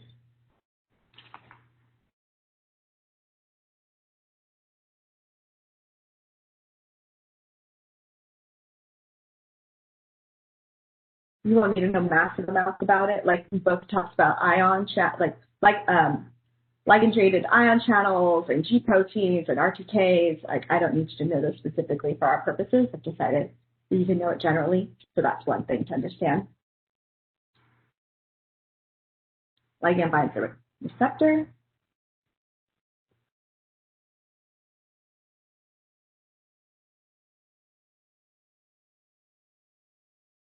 Okay.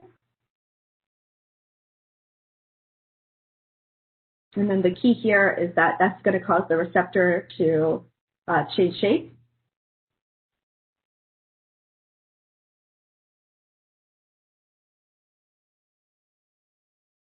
Very specific. This is why all cells don't respond to all signals.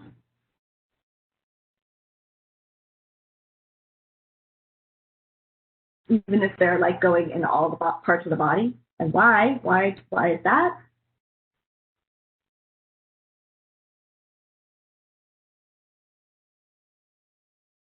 Now you know that there's different genes that are expressed.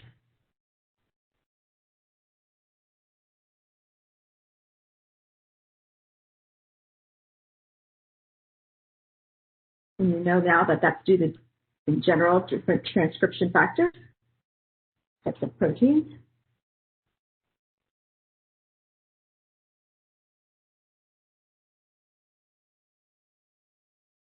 Which proteins bind those regulatory regions, switches.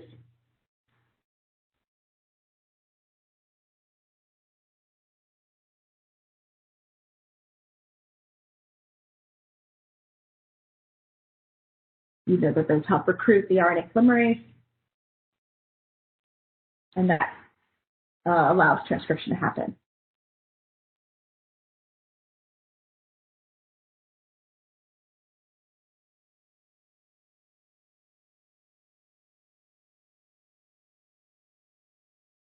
That's why some cells respond to signals and others don't.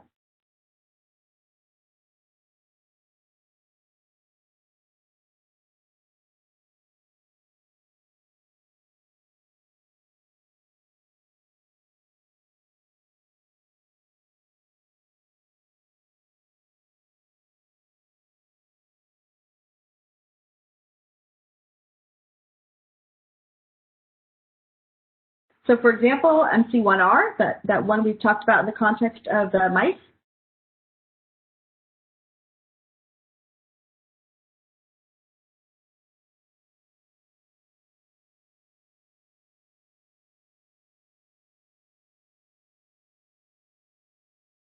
might also be on a few other cell types, but for sure MC1R is on melanocytes. This is R as the receptor.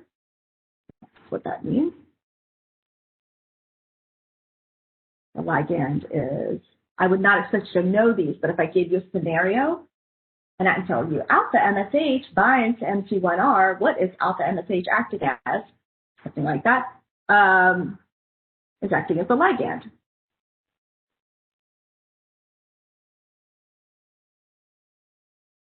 So even if alpha MSH is a lot of places in the body of the mouse or human or cat or dog. MC1R, of course, is involved in pigment of lots of different animals, their hair, same as mammals.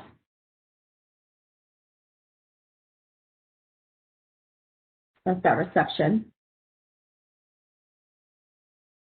We'll come back to this example in a moment.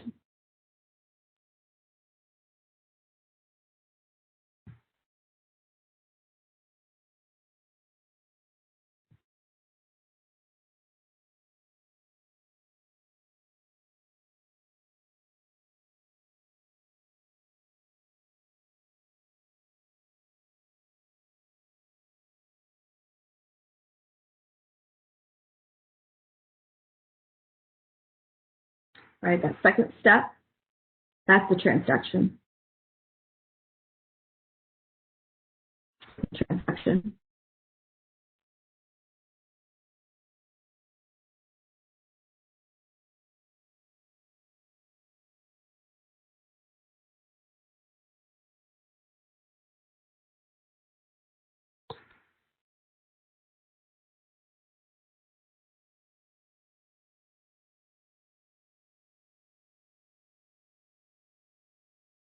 Versus that receptor protein.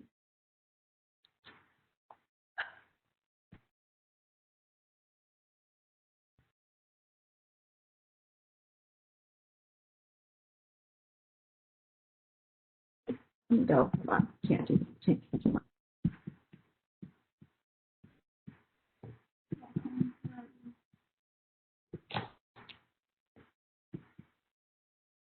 Should this happen?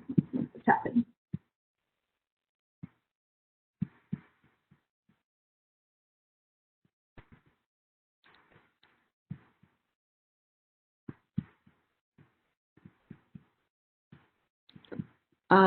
Pen settings.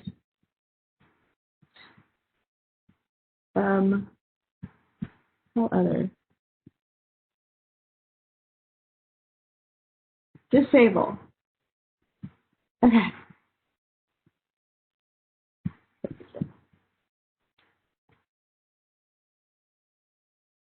Okay, let's try to disable these things here. So my little button.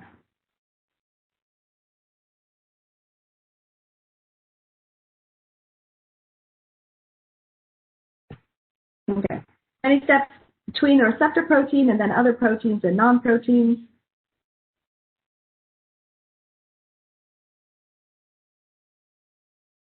Sort of like a domino effect. So it's basically like each one activates another protein. Second messenger is a non-protein. Part of the transduction pathway. Example, an ion, or CAMT is a classic one. I wouldn't expect you to specifically know that. So forth, until it gets the response.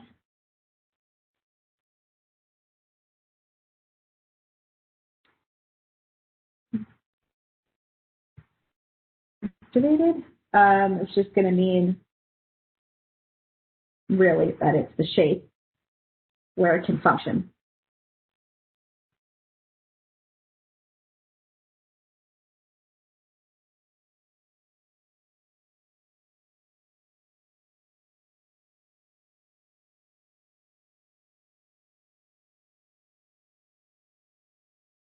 Phosphorylation, you've already seen that with ATP, but often the activation is due to phosphorylation. So basically you have a ligand and a molecule and a phosphate,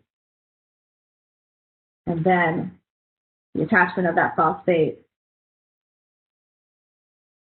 results in the molecule turning into a different shape, and then that shape allows it to do the reaction or function.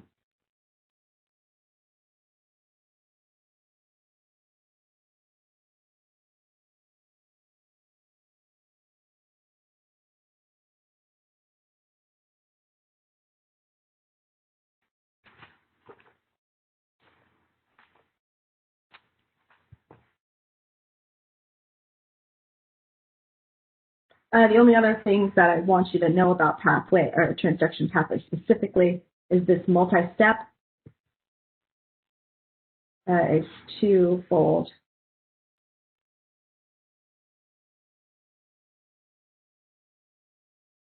Why is it important?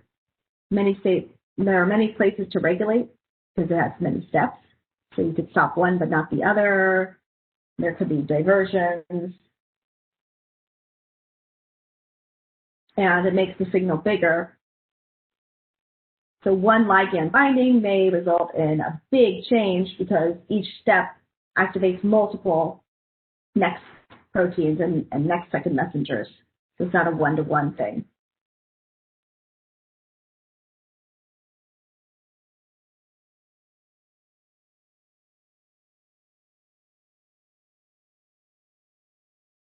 That's basically the transduction that is important to me.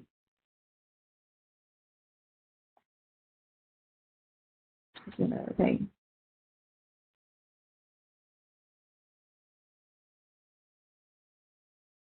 Enzymes that do this are kinase enzymes.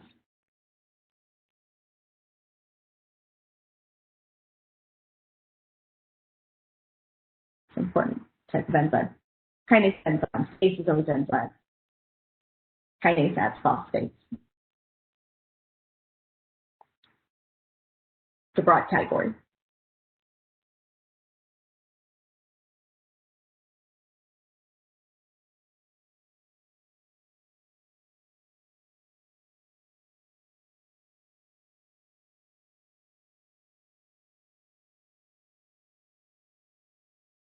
And then the third spot there, well, I don't remember all the steps off the top of my head, but there's a transduction where there's a G protein involved.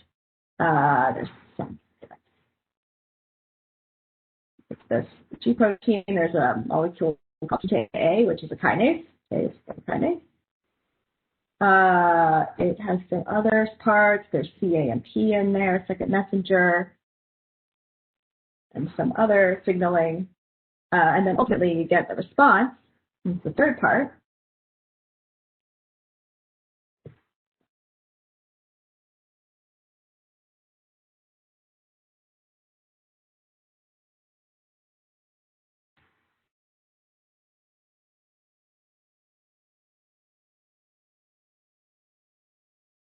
Wow, still doing it.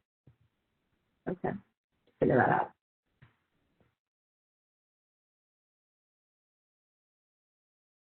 Okay. And in this case,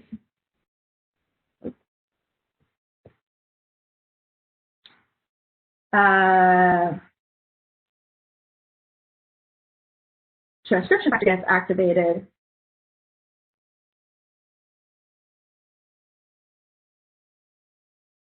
Gene gets turned on. There's a number of other steps in the end.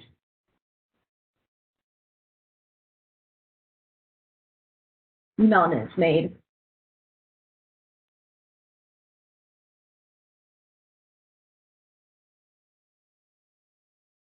And depending on the ratio,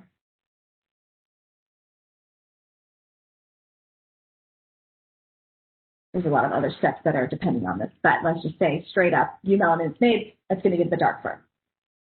So that's that response in this case. The gene expression first, and then other steps, and then the darker fur in the end. So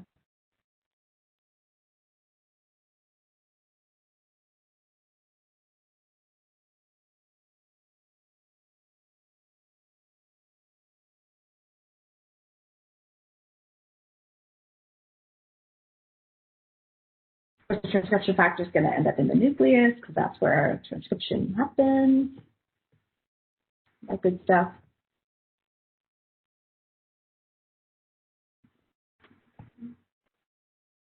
Just briefly here.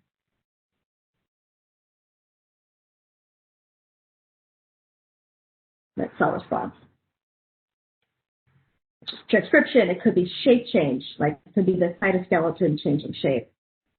It could be a reaction happening in the cell, like breaking down glycogen in the muscles. That would be a response. Uptaking, like insulin, would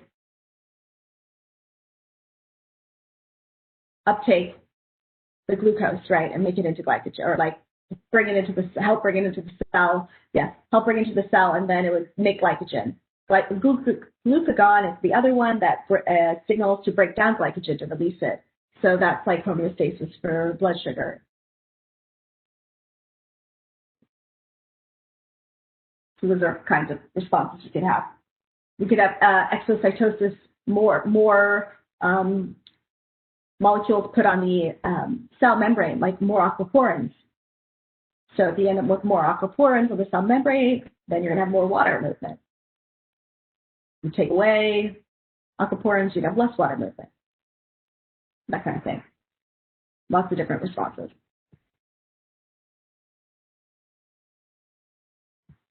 Honestly, the virus thing that we looked at, the binding of the virus, that's a cellular response, right? It's a whole signaling pathway that ends up taking it in.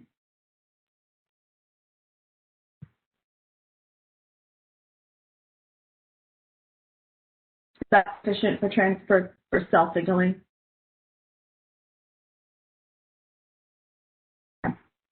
Happy says yes.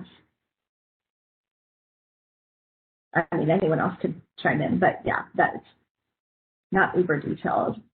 Oh yeah, this is difficult.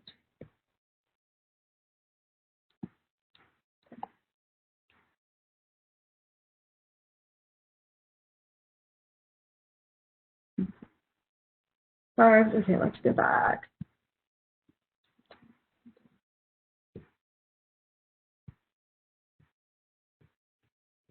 Here, do the other type of carbs, get to the other molecules, and then one of them will lead us to understanding nonpolar covalent bonds, and then others will lead us to understanding ionic bonds. That will be good. So to recall, we're on the carb part here, polar bonds due to OHs.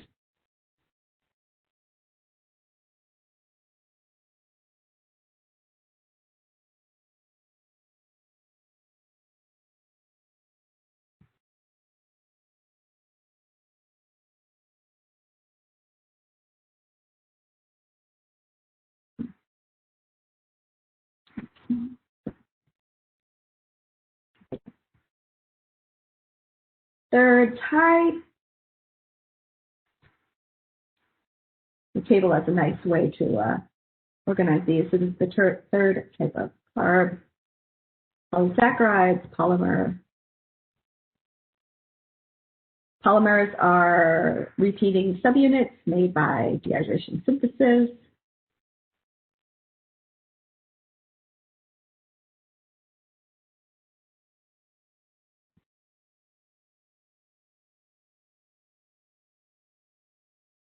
We have two functions here.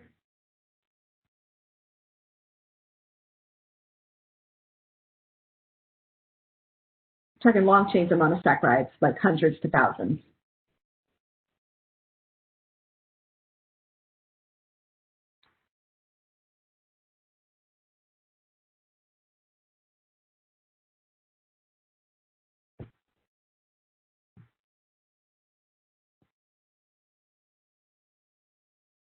What ultimately ends up being energy storage. So if monosaccharides can provide energy, which we talked about before, then if you store a bunch of monosaccharides, you're ultimately storing a bunch of energy. Different different organisms do that differently. The two that we talked about are the glycogen storage, so big long chains of glucose, and that's in the animals, specifically muscle and liver.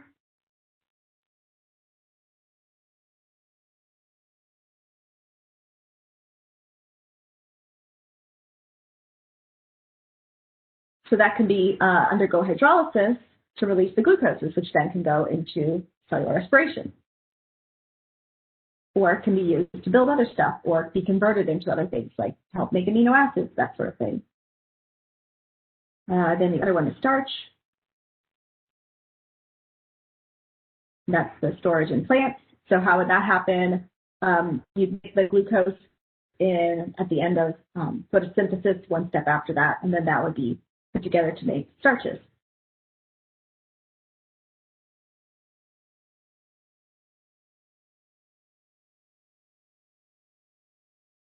Really, photosynthesis makes the G3P, and that can be converted to glucose, and then a bunch of those could be put together to make starch.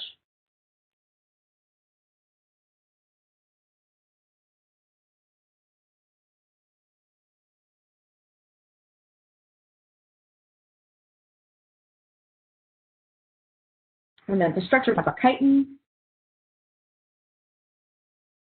In fact, exoskeleton's the crunchy part when it's calcified chitin.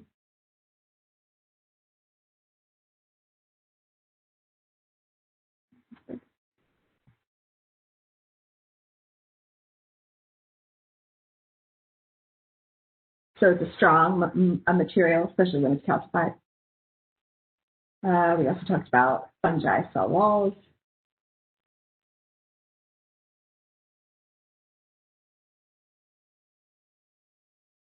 And then cellulose.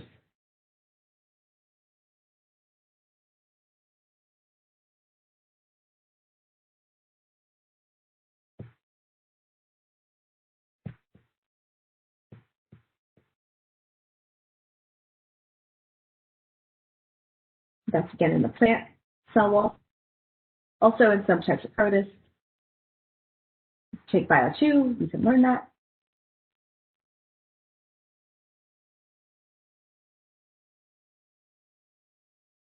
Very strong.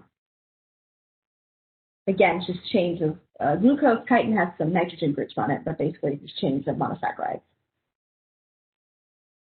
That's why the plant cell wall is, the strength part of the plant cell. Remember, the cellulose is why it prevents plants from bursting in hypertonic environments. Because it's strong and pushes back.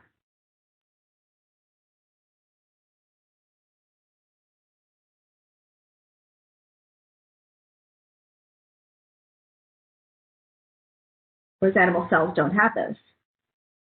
Fungi also have the chitin, so they don't burst in hypotonic environments. Remember, that's where your number of particles, which usually means concentration of solutes, is less on the outside than the inside. So water would be going in.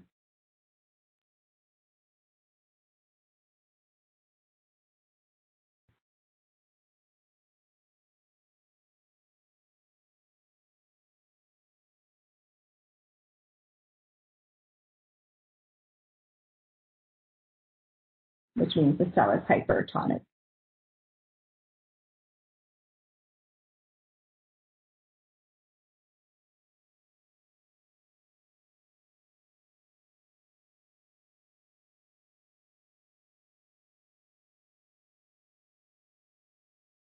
And part of the reason these are so strong is because these cellulose is like long strings. Starch coils in a spiral, but these are long strings. They're hydrogen bonded together because of those OH groups. So the polar group's hydrogen bond makes a really strong structure.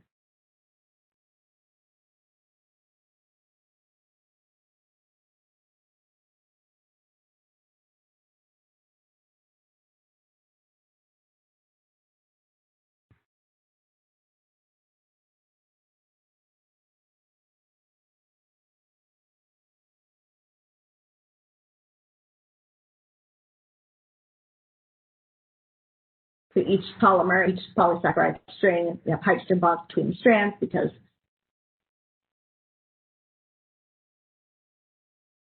you have the OH groups between the hydrogen and the oxygen. So I want to draw it like that.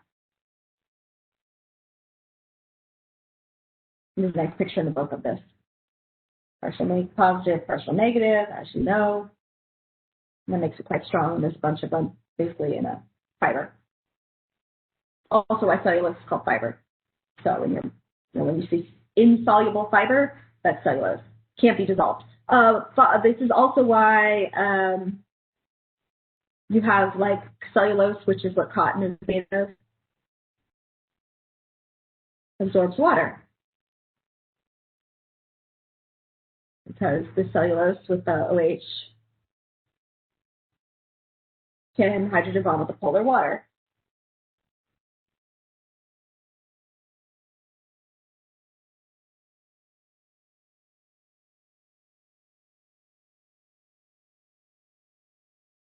That's why towels can work. Some of the polymers that are synthetically made, they also would be hydrophilic with hydroxyl groups. Some of the polymers that are made are hydrophobic, which you'll see with CH groups, so that they don't absorb water or interact with water very well.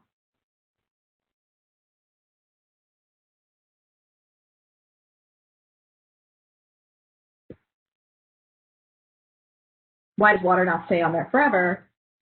Because heat in the environment can speed up those molecules of water moving. They break the hydrogen bond when they turn into the gaseous form of water, and that's a water conversion, but they absorb that heat in order to be able to do that. Because it's not a covalent bond, it doesn't need a reaction. So that's that water stuff.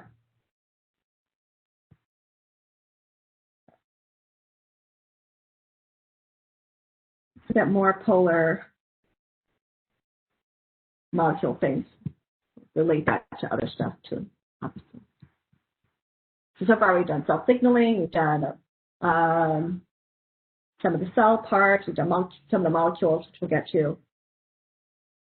Polar bond stuff, atom stuff, cellular respiration, photosynthesis, we talked about a little bit, but you guys said you're pretty okay on that.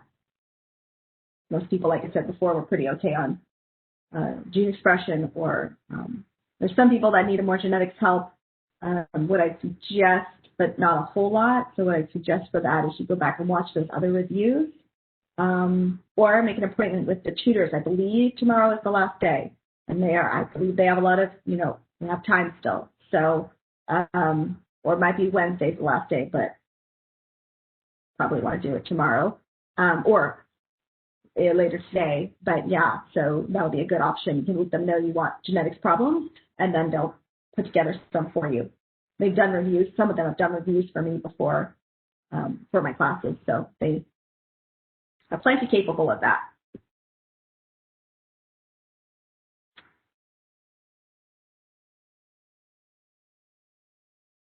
No.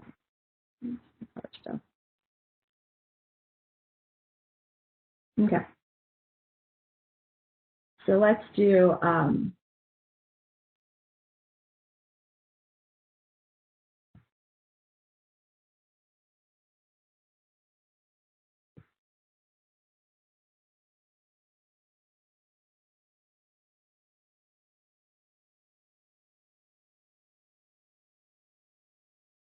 we already know a lot about nucleic acids because we've discussed it extensively in the genetic sections now.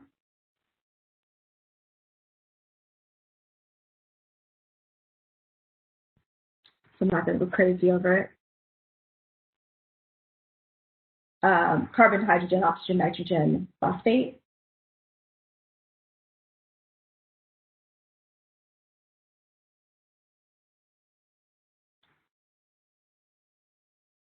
You know that they have those three parts to them.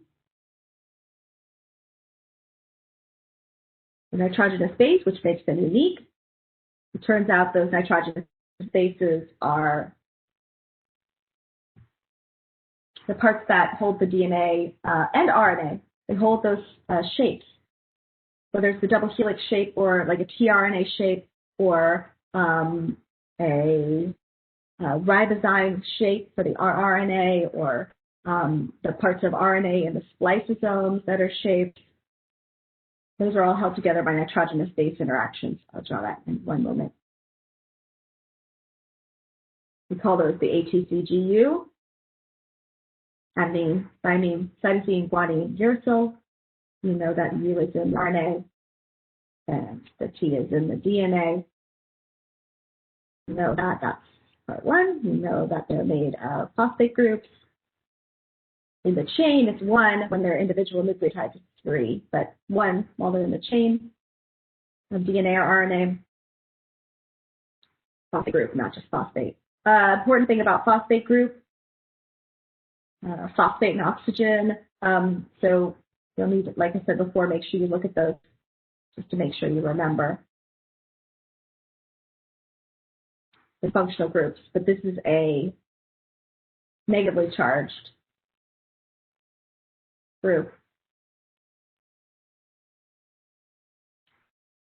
So I hope my pen's funny. Like really low.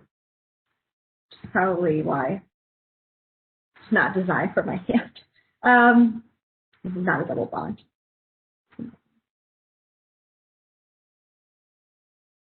Negative because the hydrogen has fallen off. It can go back and forth into the water. So it'll be in the water, out of water, in the water, out of the water. But overall, when the phosphate group is in a water environment, which is the cell, inside and outside, cytosol, extracellular fluid, it's going to be mostly in the negative state. So phosphate groups are negative. There won't be that much in the next column. So let's just remind ourselves why this matters.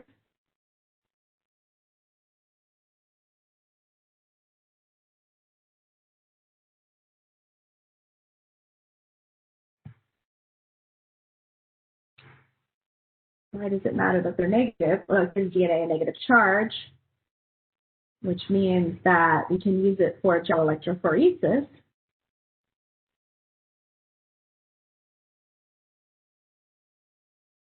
And so you'd want to know how to read the gel. That's when you put, so it's made of a polymer called agarose. It's actually carbohydrate, which has cross-linking to it, lots of little holes in it.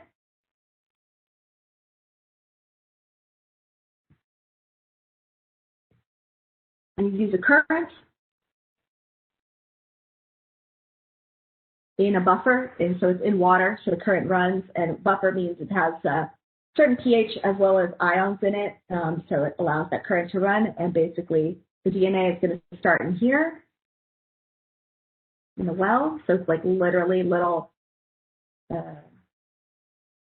pockets in this gel, sort of like Jell-O, like hard Jell-O, but still a little floppy, and so the DNA starts there. You put since DNA is negative, you're going to put a positive charge on the opposite side of the box, leave a negative charge on this side, so the current is flowing, from its opposites, and so the DNA is going to be attracted towards the positive, so the DNA moves out of the well, and because it's different sizes, it separates into different bands, so you'd want to be able to read that gel there, or any gel with the STRs and stuff like that. That was in Mastering Bio. Did a really good job of covering that. So these are the longest DNA fragments, because they can't get through those holes in the agarose, the little gaps in the polymer very much, or the cross-linked polymer, and these are the shortest DNA fragments. Fragments or pieces. It's not a whole genome. How did you get those pieces to PCR? So it's important you know that. I think most of us have heard of PCR now, RT-PCR, because of COVID. That's how they test for it. So PCR basically is that reaction where they only copy a bunch of copies of a little piece of or section, region of the DNA. So for COVID testing, they make first the RT part is they use that what the retroviruses use. It's synthetically though, so they'll put reverse transcriptase enzyme in there. So it takes, and that's only because SARS-CoV-2, which is SARS-CoV-2, which is the virus that causes COVID-19, it has RNA. So the PCR doesn't work on RNA; it only works in DNA. RNA is unstable. So basically, they put the RNA, or they put the sample in there. If there's RNA from the virus in there, the reverse transcriptase reads it, turns it into, or builds DNA from it. Then the PCR part is going to take that DNA, detect a specific gene, and amplify a lot of copies of a particular gene. That's not a human gene, it's just a virus gene, and then you can detect whether you have it or not. Gel is sometimes used. There's also faster methods that are used to detect those pieces as well. But it's the basic idea here of how that works. So that's why one of the reasons DNA is important, that it's negative, because we've come up with this technology. Also important that it's negative with those phosphate groups because histones, which are complexes of proteins, are positively charged. And so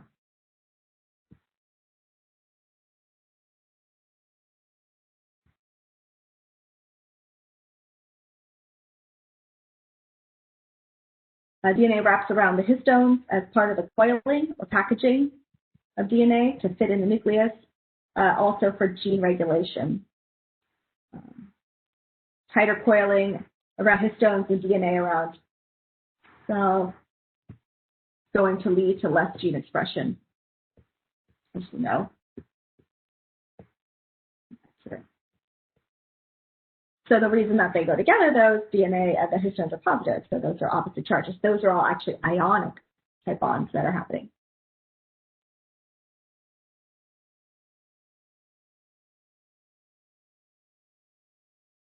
When we talk about chromosomes condensing during DNA replication, not DNA replication, prophase or prophase 1, mitosis, meiosis, that's not just the histones coiling, but DNA coiling around itself in a bunch of different structural levels.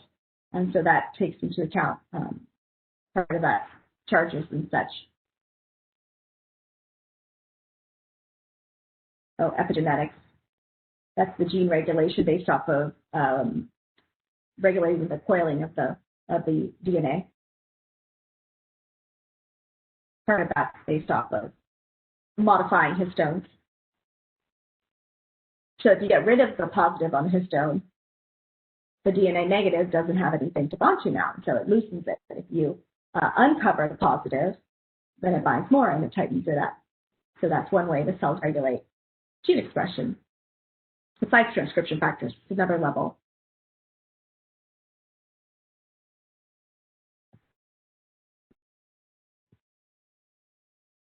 But that wouldn't work if DNA wasn't negative.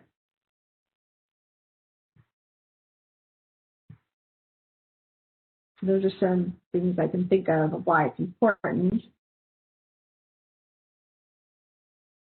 The third part is the ribose or the pentose sugar, the 5-sided sugar, which we already talked about, the monosaccharide, ribose or deoxyribose. It's polar.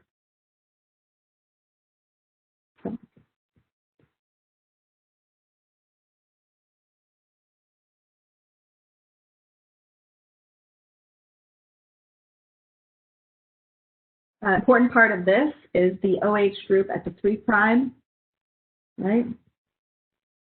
That's where you add new nucleotides to. That's why DNA has to be built and RNA has to be built in a particular direction. That's why the fork has to, when it opens up for DNA replication, it's building lagging strand, leading strand. This is all because the OH is on that 3', and that's the only place that it can be, the DNA or RNA nucleotides can be added.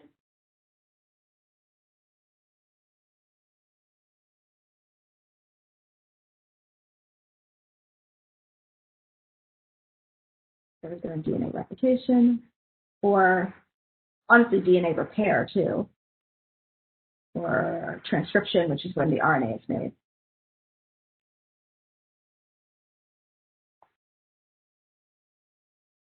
So those are those 3 parts there.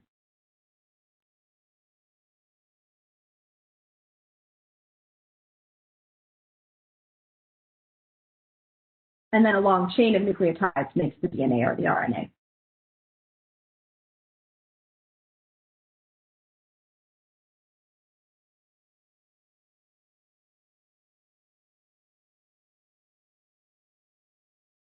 I'm not going to go through the DNA double helix too much, except for to say this is where the polarity matters. So let me draw this like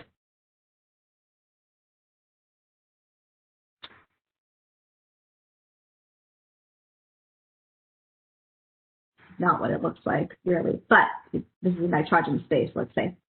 The important part is that some nitrogenous bases have amino groups on them.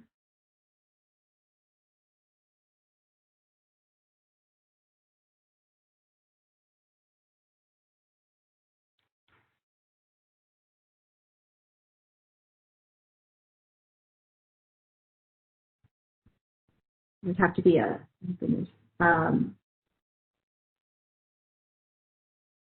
purine and pyrimidine, and some have hydroxyl groups on it. It's the important part.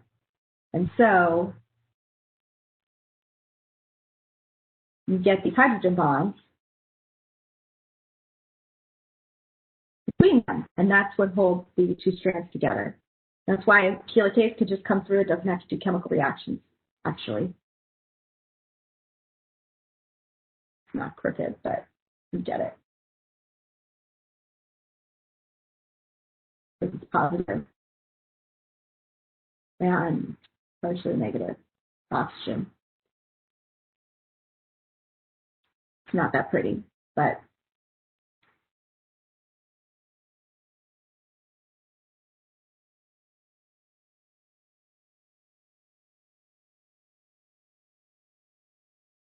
polarity and the charge of those nitrogenous bases is what allows that.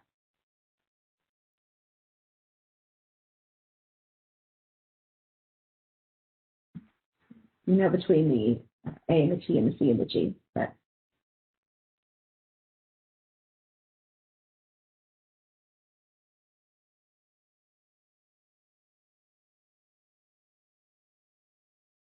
that's another reason polarity matters.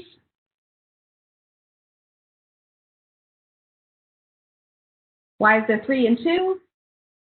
Because they have different polar groups on them. So that's just how many they can make.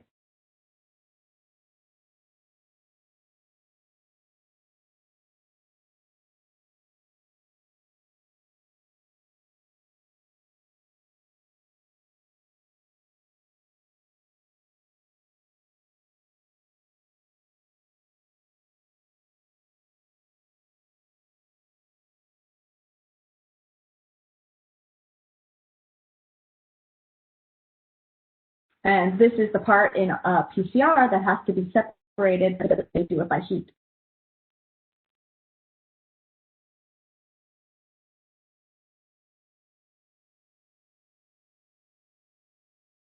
Then also this is the part in RNA.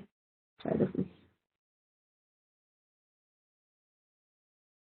tRNA, let's say. It also has little hydrogen bonds, even though it's a single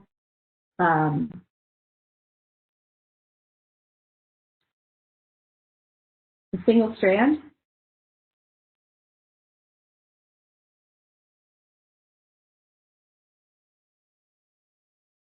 Even though it's a single strand, those nitrogenous bases can still hydrogen bond. That's really important, because if it didn't have that shape, it couldn't do its job. That's the anticodon at that end.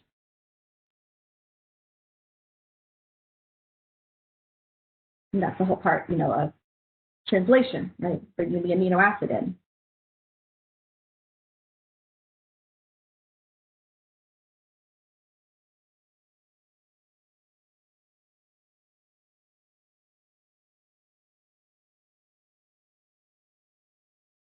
So that's why polarity is important there. You know the functions of those. There's lots of functions of RNAs, though. They're highly diverse. So it's not just mRNA, tRNA, and rRNA. You guys know about the microRNAs for regulating gene expression. You know now about, because you did that molecular medicine, so you know a little bit about the guide RNAs. It's also in the book, guide RNAs for we use for CRISPR, which is basically gene editing in a very specific spot. So that's an RNA. All kinds of RNA. ribozymes are RNAs that do reactions. Why? Because they're folded into particular shapes. As always, shape is what matters.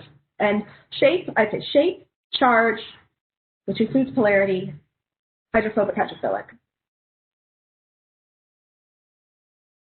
basically. Size, which goes kind of with shape.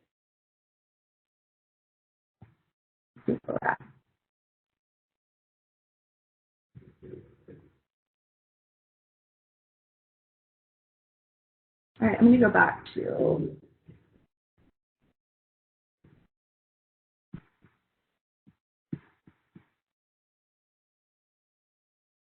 okay.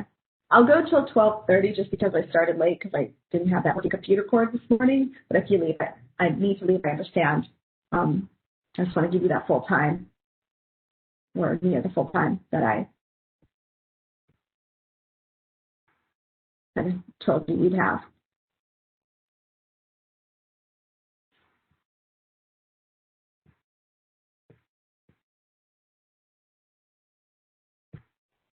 All right, let's go back to this a moment.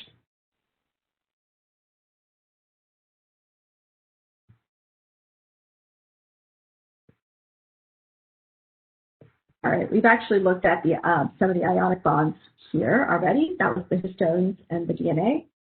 So it's completely charged, the partial charges. But it doesn't have to be ions. It can be just parts of molecules. So just to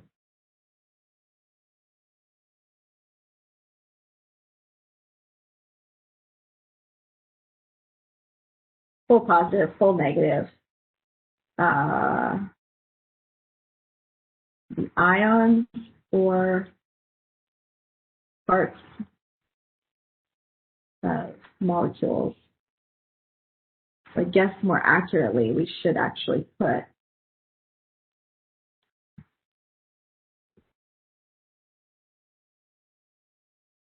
bonds as possibly here as well. There are, when there's covalent bonds between a molecule, then unless it's temporary in an enzyme, we'd actually kind of call that one new molecule, right?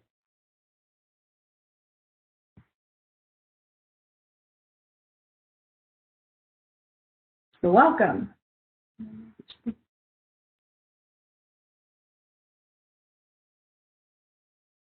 Hopefully I've covered some of the things people were, I tried to focus on stuff that people said they were struggling with.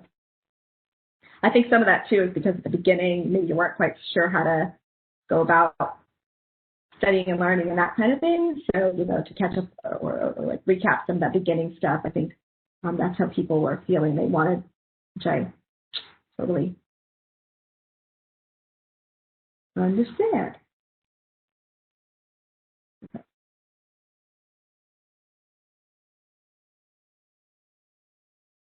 There can also be ionic bonds with metals, which are ions in structures. So a lot of enzymes have metals that go along with them that allow the reaction to happen. That's why you need magnesium, manganese, calcium is another one you need. A lot of that for muscle contractions for us, but also signaling. The other ones in there. Iron, so they can sit in enzymes or other proteins and they can help the reactions or the binding happen. And that would be through ionic bonds in large part.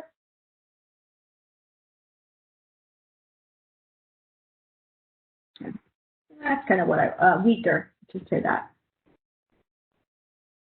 compared to covalents. Relatively weak. Doesn't need a reaction.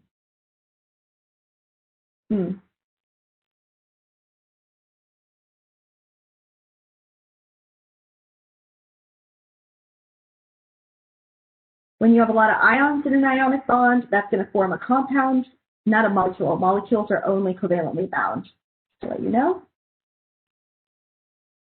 Molecules are compounds as well, but things that are like ions that are just ionically bonded are not molecules. They actually are crystals. We can call them compounds.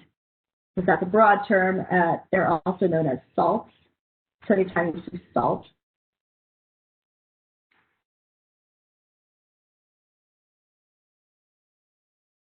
that's ionic, bunch of ionic bonds between ions. That's why when we say, when we're talking about transport across the membrane, a lot of times you say solute, even though water goes across too, but you're going to say solute goes across instead of just molecules, because ions are a really important thing that moves across, and they're not molecules. So that's why we say ions and molecules or solutes, because it covers both of those. And then water. So that's diffusion, active transport, osmosis. You guys know all that stuff. Or you need to know that stuff. Okay. Between parts of larger molecules, we've started looking at that already. That would be the hydrogen bonds, ionic bonds as well. So looked at that basically.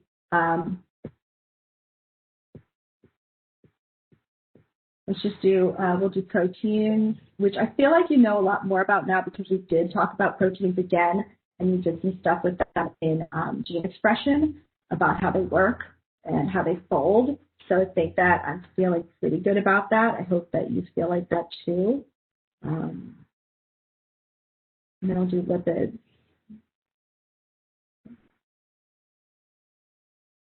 That's how I do proteins. Proteins.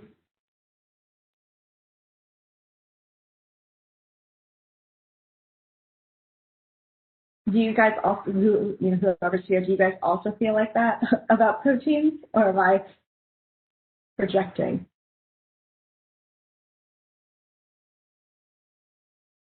Like relatively comfortable with them?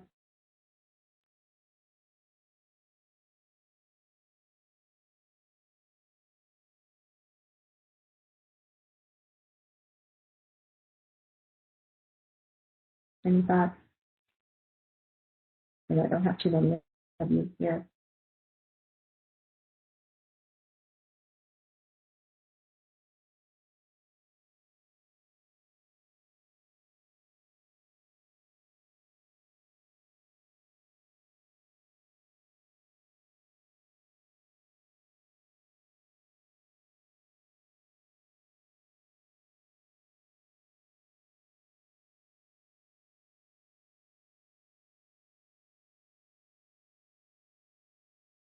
All right.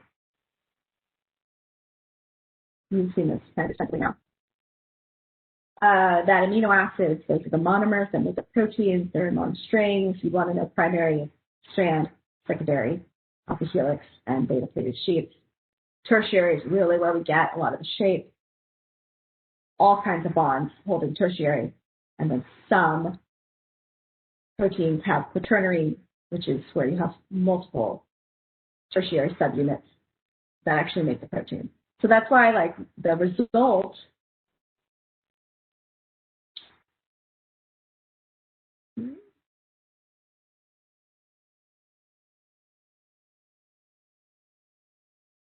from translation is the primary structure. And that's why I really prefer we call it a polypeptide and not a protein. And that's because I'm going to have to do a new page. This is in the chart-ish thing, though. That's why I like we call it polypeptide, because it's just a strand at that point. It's not actually functional as a protein. In fact, you might need multiple polypeptides to make a protein. So the real protein, the real primary structure, which is the first level, is like a chain of amino acids, right?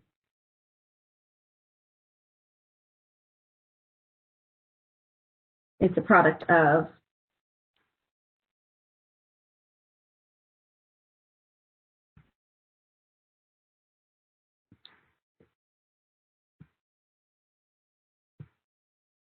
translation. This is what the ribosome, or not the what the, this is where the ribosome is where this happens, which can be cytosolic or it can be bound to the replication, as you know.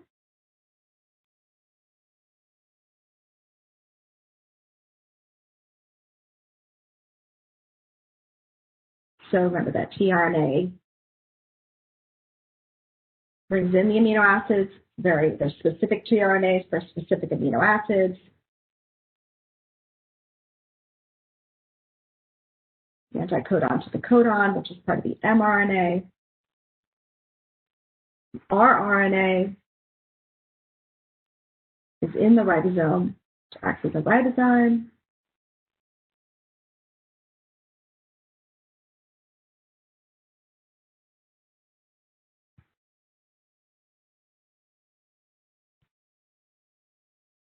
Catalyzes dehydration synthesis between the amino acids, makes the bond.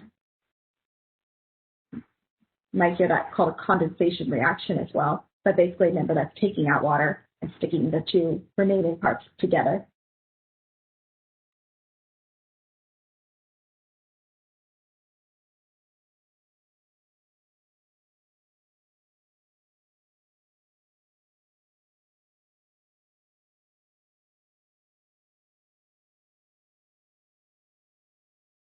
What kinds of polypeptides are made where that are going to be ultimately proteins, right? You have the free ribosomes in cytosol producing cytosolic proteins.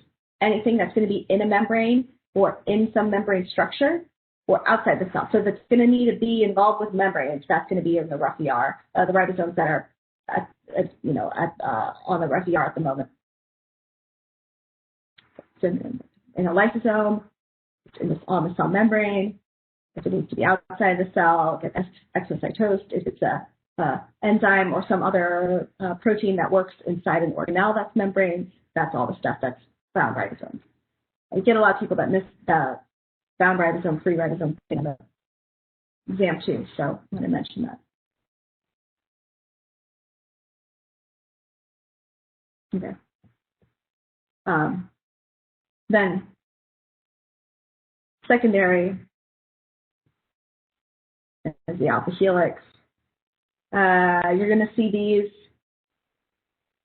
These are relatively hydrophobic structures. So you see those often in the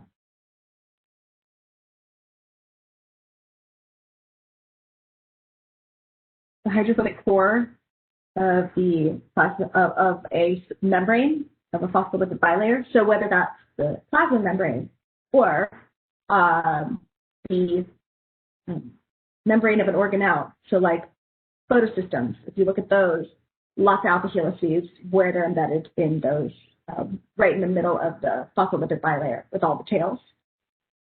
This is hydrophobic. You see that with a lot of the ETC, electron transport chain, ATP synthase. All those curlicues, which are the alpha helices, right where it's in the membrane. So if I were to give you a picture, might do this, but and it had a lot of alpha helices in like one section, and I'd say, where would you expect to find this protein? The answer would be some sort of membrane because of those alpha helices. And then it would be polar or charged on the two opposite ends, and that's where it's interacting with the water environments outside, inside the cell, outside, inside the organelle.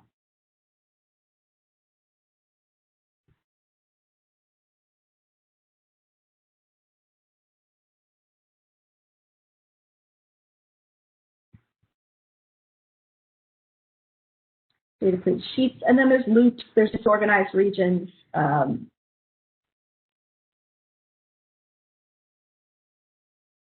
These are held together by hydrogen bonds.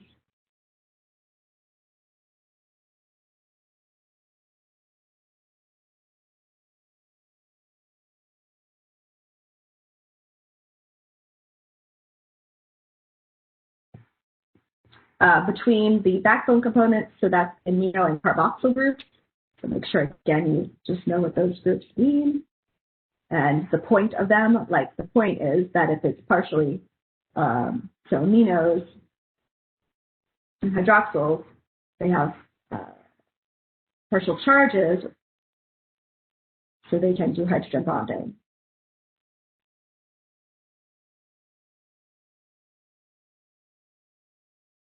And why? Carboxyl has that OH, which in fact sometimes is charged even, but polar group. Your amino has polar groups, and so they can interact with each other.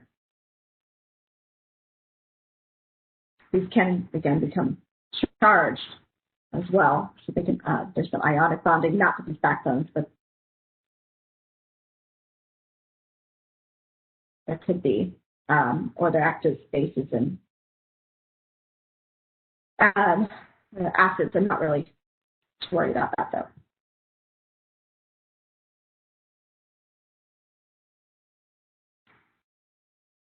But if you looked at those, you'd know those would interact with water, so they'd be on the outside of a protein. They'd be interacting with the cytosol or the interior of an organelle, somewhere where they're interacting with water, if you see these types of groups on a molecule, any molecule. Here I talked about how those are polar type groups.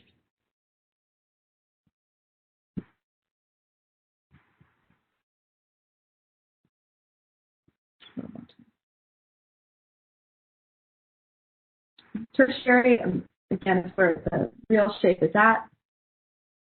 Start to get the real shape. That's where you have to use 3D.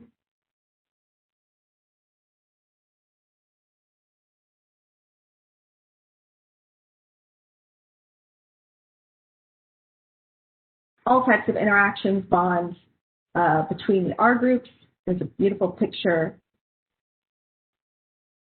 in the book where it shows the different levels of protein structure. Tertiary is really nice because it shows you all the different types of interactions.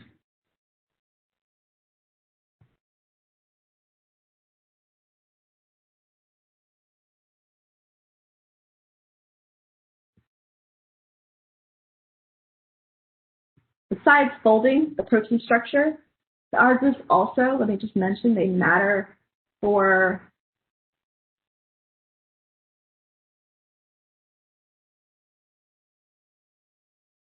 the protein interacting with other molecules.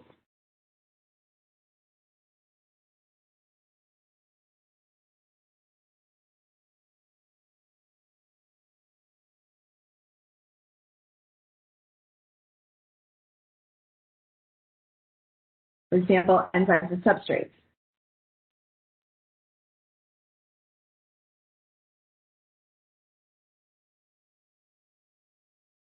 Enzymes and inhibitors.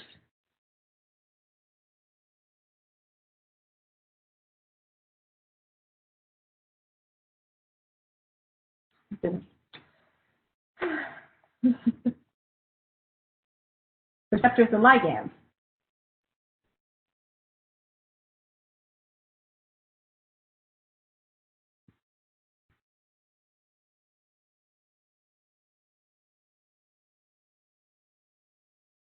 Receptors and regulatory molecules.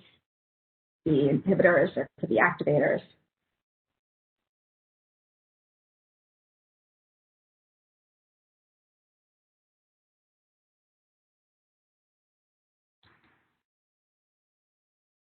How about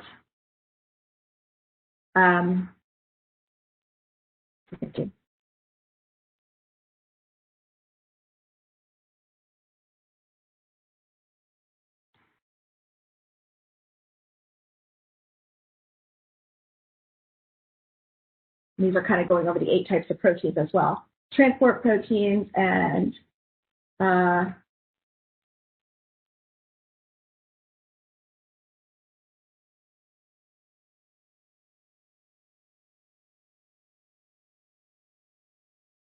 channels, and just, I mean, all of them. The transport proteins and what can move through them, be moved by them.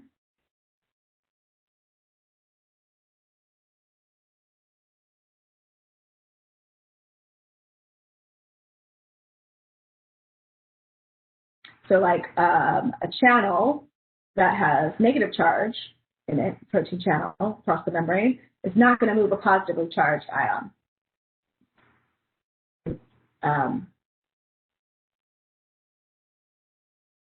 Take that. No, I guess it would. I guess it would have to be the opposite charge. Because if it's the same charge, those repel.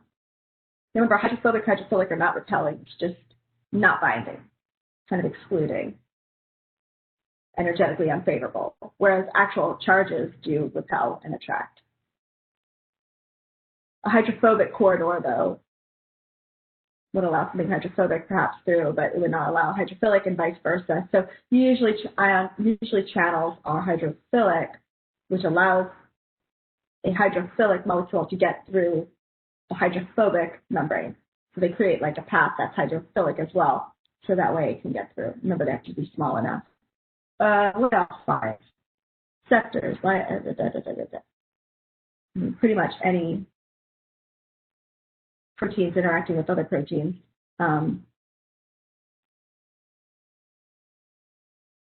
All the cell parts, like cytoskeleton,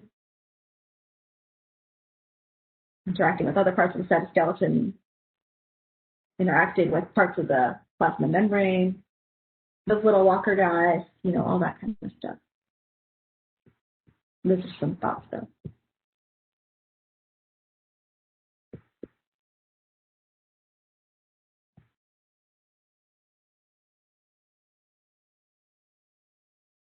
So this might be a complete protein at this part with the tertiary, or there may need to be a 4th level.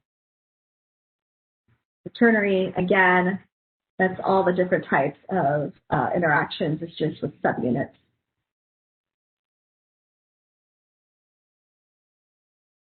Classic example is hemoglobin, which has the beta and alpha subunits, 2 of each.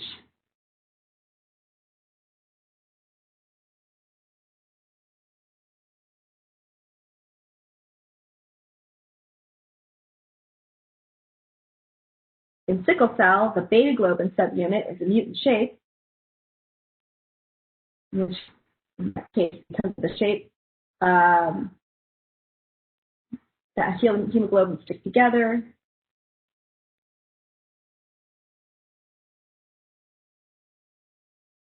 So you need to know this specifically. No, the point is, though, why is this important? This is important because there's a gene that codes for the beta globin. When it's a mutant gene, it codes for a different shape. When that shape is different, it leads to a different, in this case, like characteristic where they stick together, which can lead to, in this case, a genetic disorder called sickle cell disease, which they're doing a good job actually fixing now. So that's exciting. Gene therapy and CRISPR and a number of successful trials recently.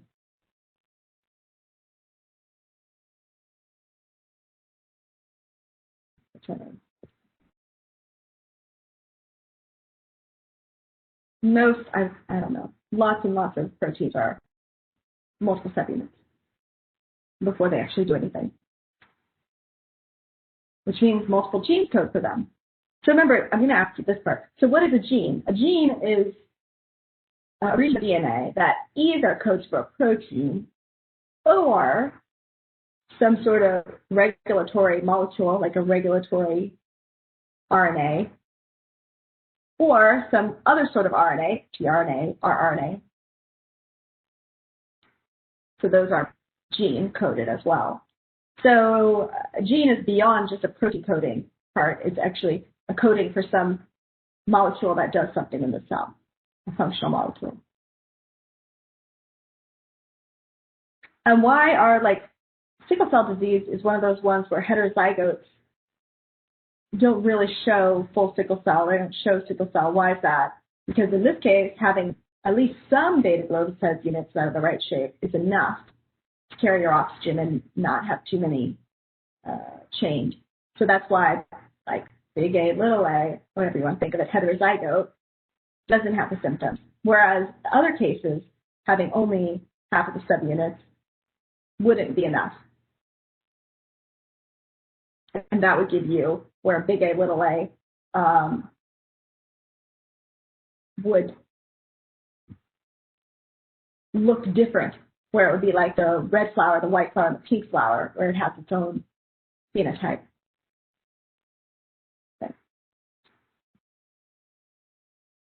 proteins do lots of different things. We've talked about those extensively, so just make sure you know, have an idea. Okay, then the last thing, I think, a really important concept that will get you a long way in understanding many things, you can just use logic on this, is that here. I think we're going to draw this on a new page, but I just want to show you where this fits in. Yeah.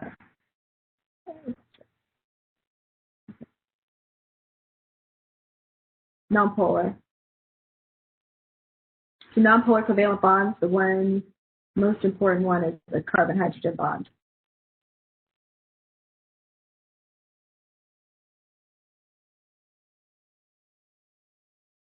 Relatively equal electronegativity, like we looked at before.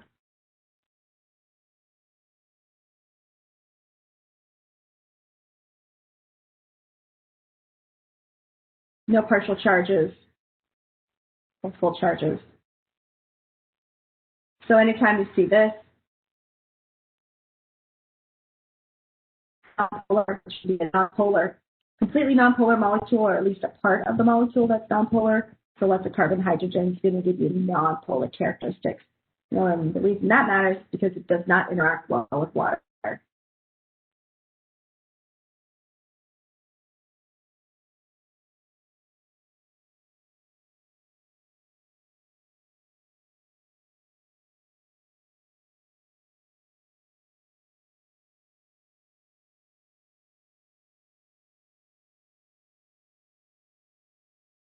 That's why it matters. Not just water, but other polar parts too, or charged.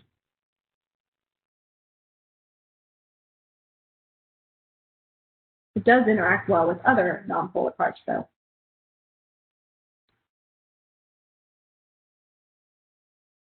And that's what the water part is the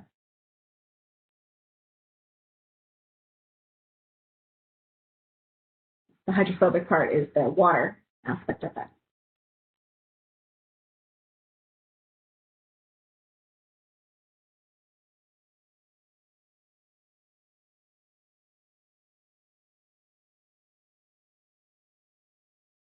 Okay, I'm going to jump to here.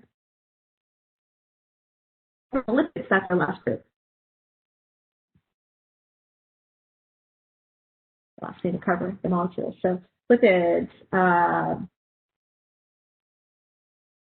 within lots of carbons and hydrogens. Sometimes there's some oxygens, but it's really carbons and hydrogens are mostly what you're seeing, at least on parts of it. They can be different shape, or they can, really look structurally different. Some are small, like steroids. Some are much larger. Also lipids, fats.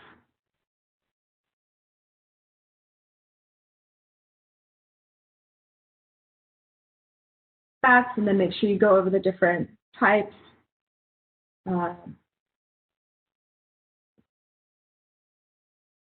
Understand.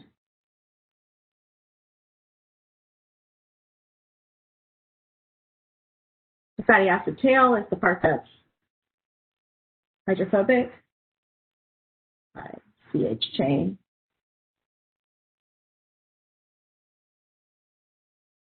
There's the ones with the kinks, the double bond.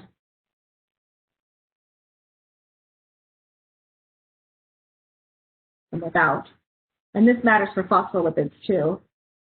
There, fatty acid tails.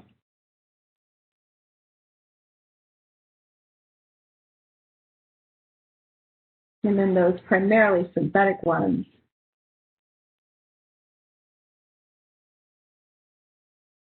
Trans fats.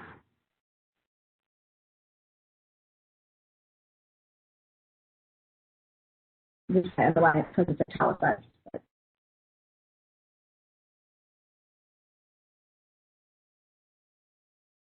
Long chain, hydrophobic. Energy source, pretty much.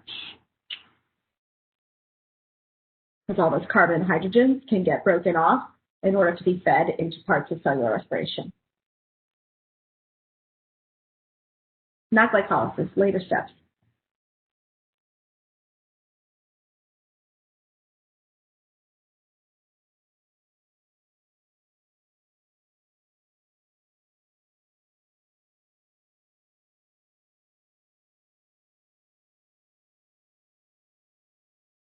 And of course, we know the end result of that is ATP production.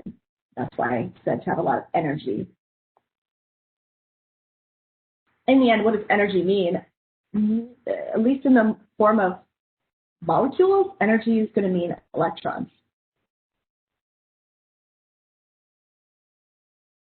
Of course, there can be energy that comes into the system in the form of sunlight, energy that leaves the whole system in the form of heat. But in between, it's all potential energy in molecules, which is the electrons and the bonds.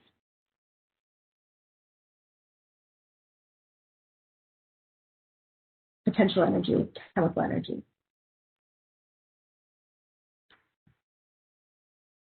Breaking the bonds is that catabolic reactions, the catabolic metabolism, kaboom, breaking, I think explosions, kaboom, it's not really explosions, but that's a release of energy. But the breaking doesn't have to happen fast, but it happens without extra energy coming in. It does need enzymes though.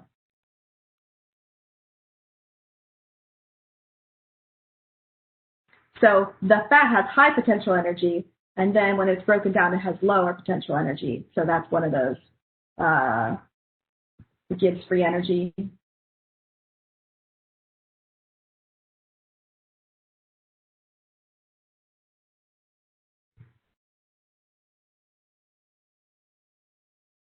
Once it's broken down, has less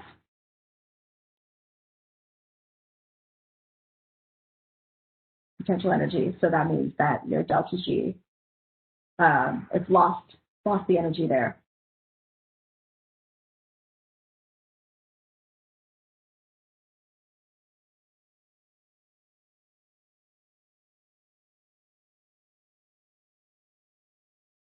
So you have a negative, right? Negative delta G, negative change in energy, where you start higher and lower.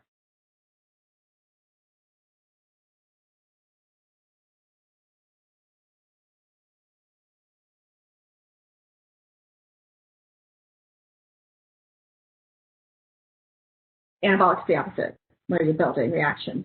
Requires extra energy, also requires an enzyme still. Non-spontaneous because it requires extra energy. Energy can come in the form of ATP, could also come in the form of maybe a hydrogen ion concentration gradient, like for making ATP.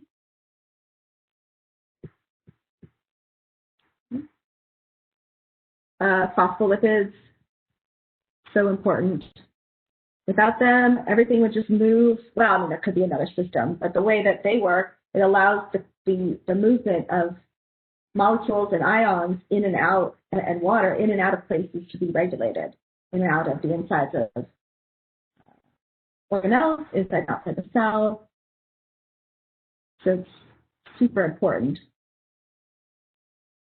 And it's not just the phospholipid bilayer, but it's the proteins in it. Which genes are expressed dictates which proteins are available for stuff to go through. So certain cells move things through or don't.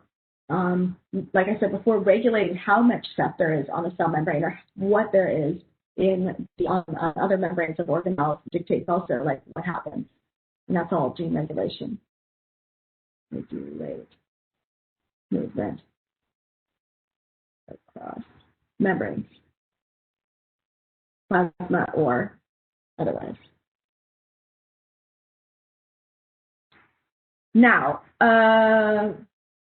at least to my knowledge, viruses, we talked about the envelope on viruses because it does have a phospholipid bilayer envelope that's derived from the host cell, but it doesn't transport things through, to my knowledge. It's just combined, and then that causes these, transduction pathways and endocytosis or fusion, things like that.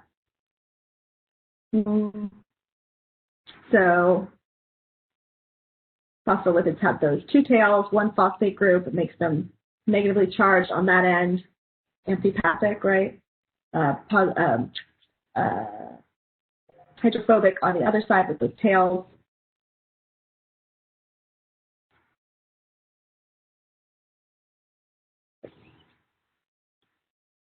On first. Two fatty acid tails.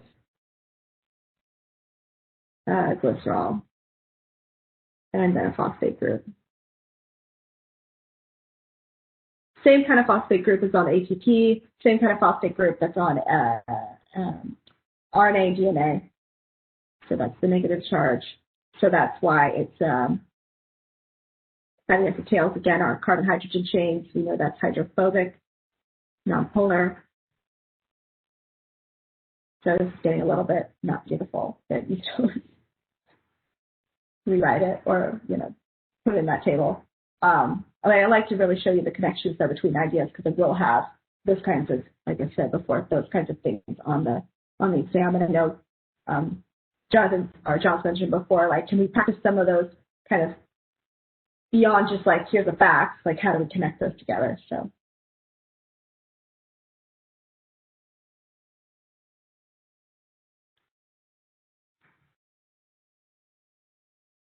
Amphipathic, that's the hydrophobic, hydrophilic, both characteristics. That's really important. That's why they form a bilayer. You just throw phospholipids into water, they form a bilayer.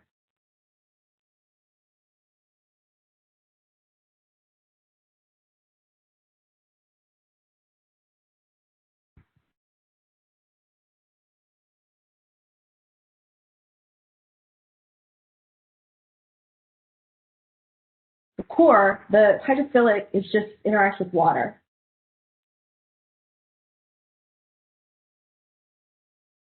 The core is the selected part. And then you should know about selection, what it lets through, what it doesn't.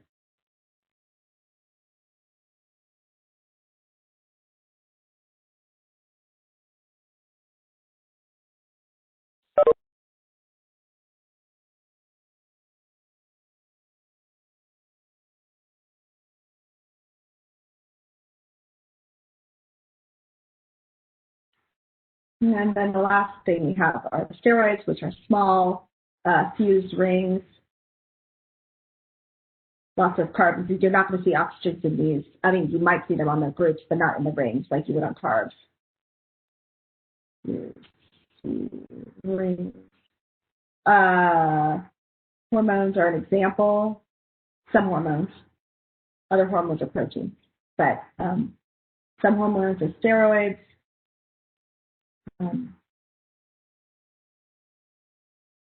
Like estrogen, estradiol, testosterone, androgens.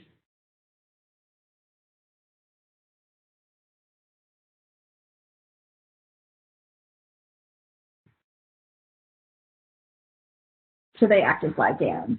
Long-distance signaling is what a hormone is. And that would do the reception and then transduction.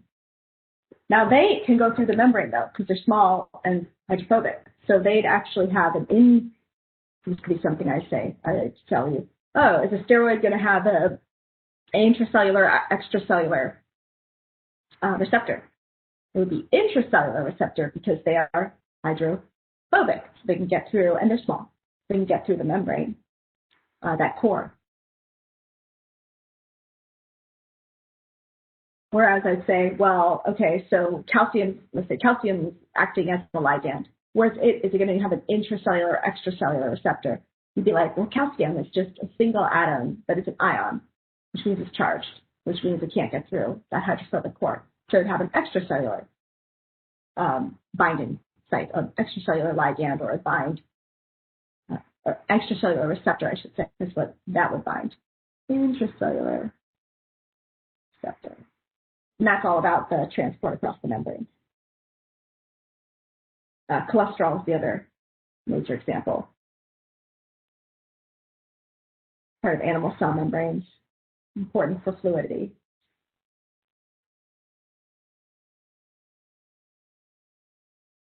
Cholesterol is actually converted into the other steroids. I don't care that you know that particularly, but those are the kinds of things that you want to know about lipids.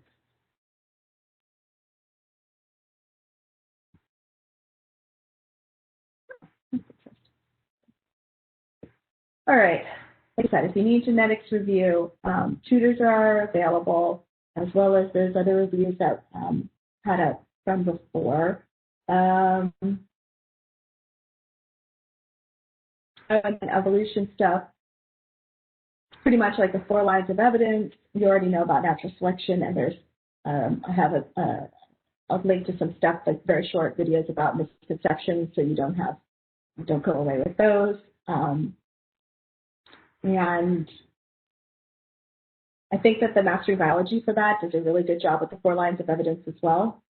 So, and then I asked you to watch some videos and do a little like match the embryo game and stuff like that to see homology, to see fossils, to see phylogenies, like tracking of traits over time and relatedness. And so just make sure you do those things. And then the quiz I gave you, the other day. I'll make sure the answers are open. Can you tell me, does anyone know if the answers are open yet? They should be, but I don't know if they sometimes. Yes, so that the quiz and I didn't see the answers. You didn't see the answers? Okay. So I'll open it because I have explanations that I wrote for different ones. So I will put those on submission, the submission view. I'll put it on. You can see the answers and all the comments and stuff. And so, I want to definitely look at that because it's a couple tricky things. So just because you think something, quote, should happen, doesn't mean it will happen. It depends on what's going on in the environment, right? It depends on what mutations and what variation there is. Because if there's a trait that's very common, even if it seems unfavorable, like it's like, well, this isn't useful, but it's not costly in any way, it won't be selected for. It is expected to stay in the population, even though it's not useful, as long as it's not costly, energetically costly, resource costly, something like that, or, it dies more, can't get food as well, that it doesn't get mated with, those are costly things. But if it doesn't have any kind of, downside and it's common, you'd expect just to stay in the population, even though it's not in use, and vice versa. So, and then most of those that I had people, you rewrite the parts. Most of those were, some of them were like about the organism being able to change itself, so that's a problem. The other ones were about the characteristics coming up through need. And like we said, it depends on what variation arises and is there, and then how that works out. So just because it would need it doesn't mean it has to have it. And it's really kind of the opposite. The population doesn't get it because it needs it. The population shifts because the characteristic is already there, and then it is selected for. So it's shifting because it already exists, but then becomes more common because, natural selection, not because the characteristic arises. That's the difference. The characteristic is there and is selected for versus the characteristic arises because of a situation. It's selected for because of the situation, not existing because of the situation. Slightly different, but it's important because it's a completely different way of looking at how the process works and understanding why populations go extinct or don't go extinct, even if you think they should. And that, that kind of thing. Why it matters having a big or small population with extinction if you're interested in conservation. All that kind of stuff. So yes, okay. That's what I have because I have another meeting at 1 o'clock. So for my bio shoot, so I have to go. All right. Get my mind wrapped around that. Yes, you're welcome. And I will table of contents this business and then get that up. It takes a few hours to process off the system and then a little bit for me to do that. But I'll put it up later. It'll probably be tonight, and that way you can look at it if you need to. Okay. Thanks for coming. Thank you, Professor. You're welcome. I'll see you guys Bye-bye. later. Or Yeah, not. bye. Good luck. Okay. Bye.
Whew.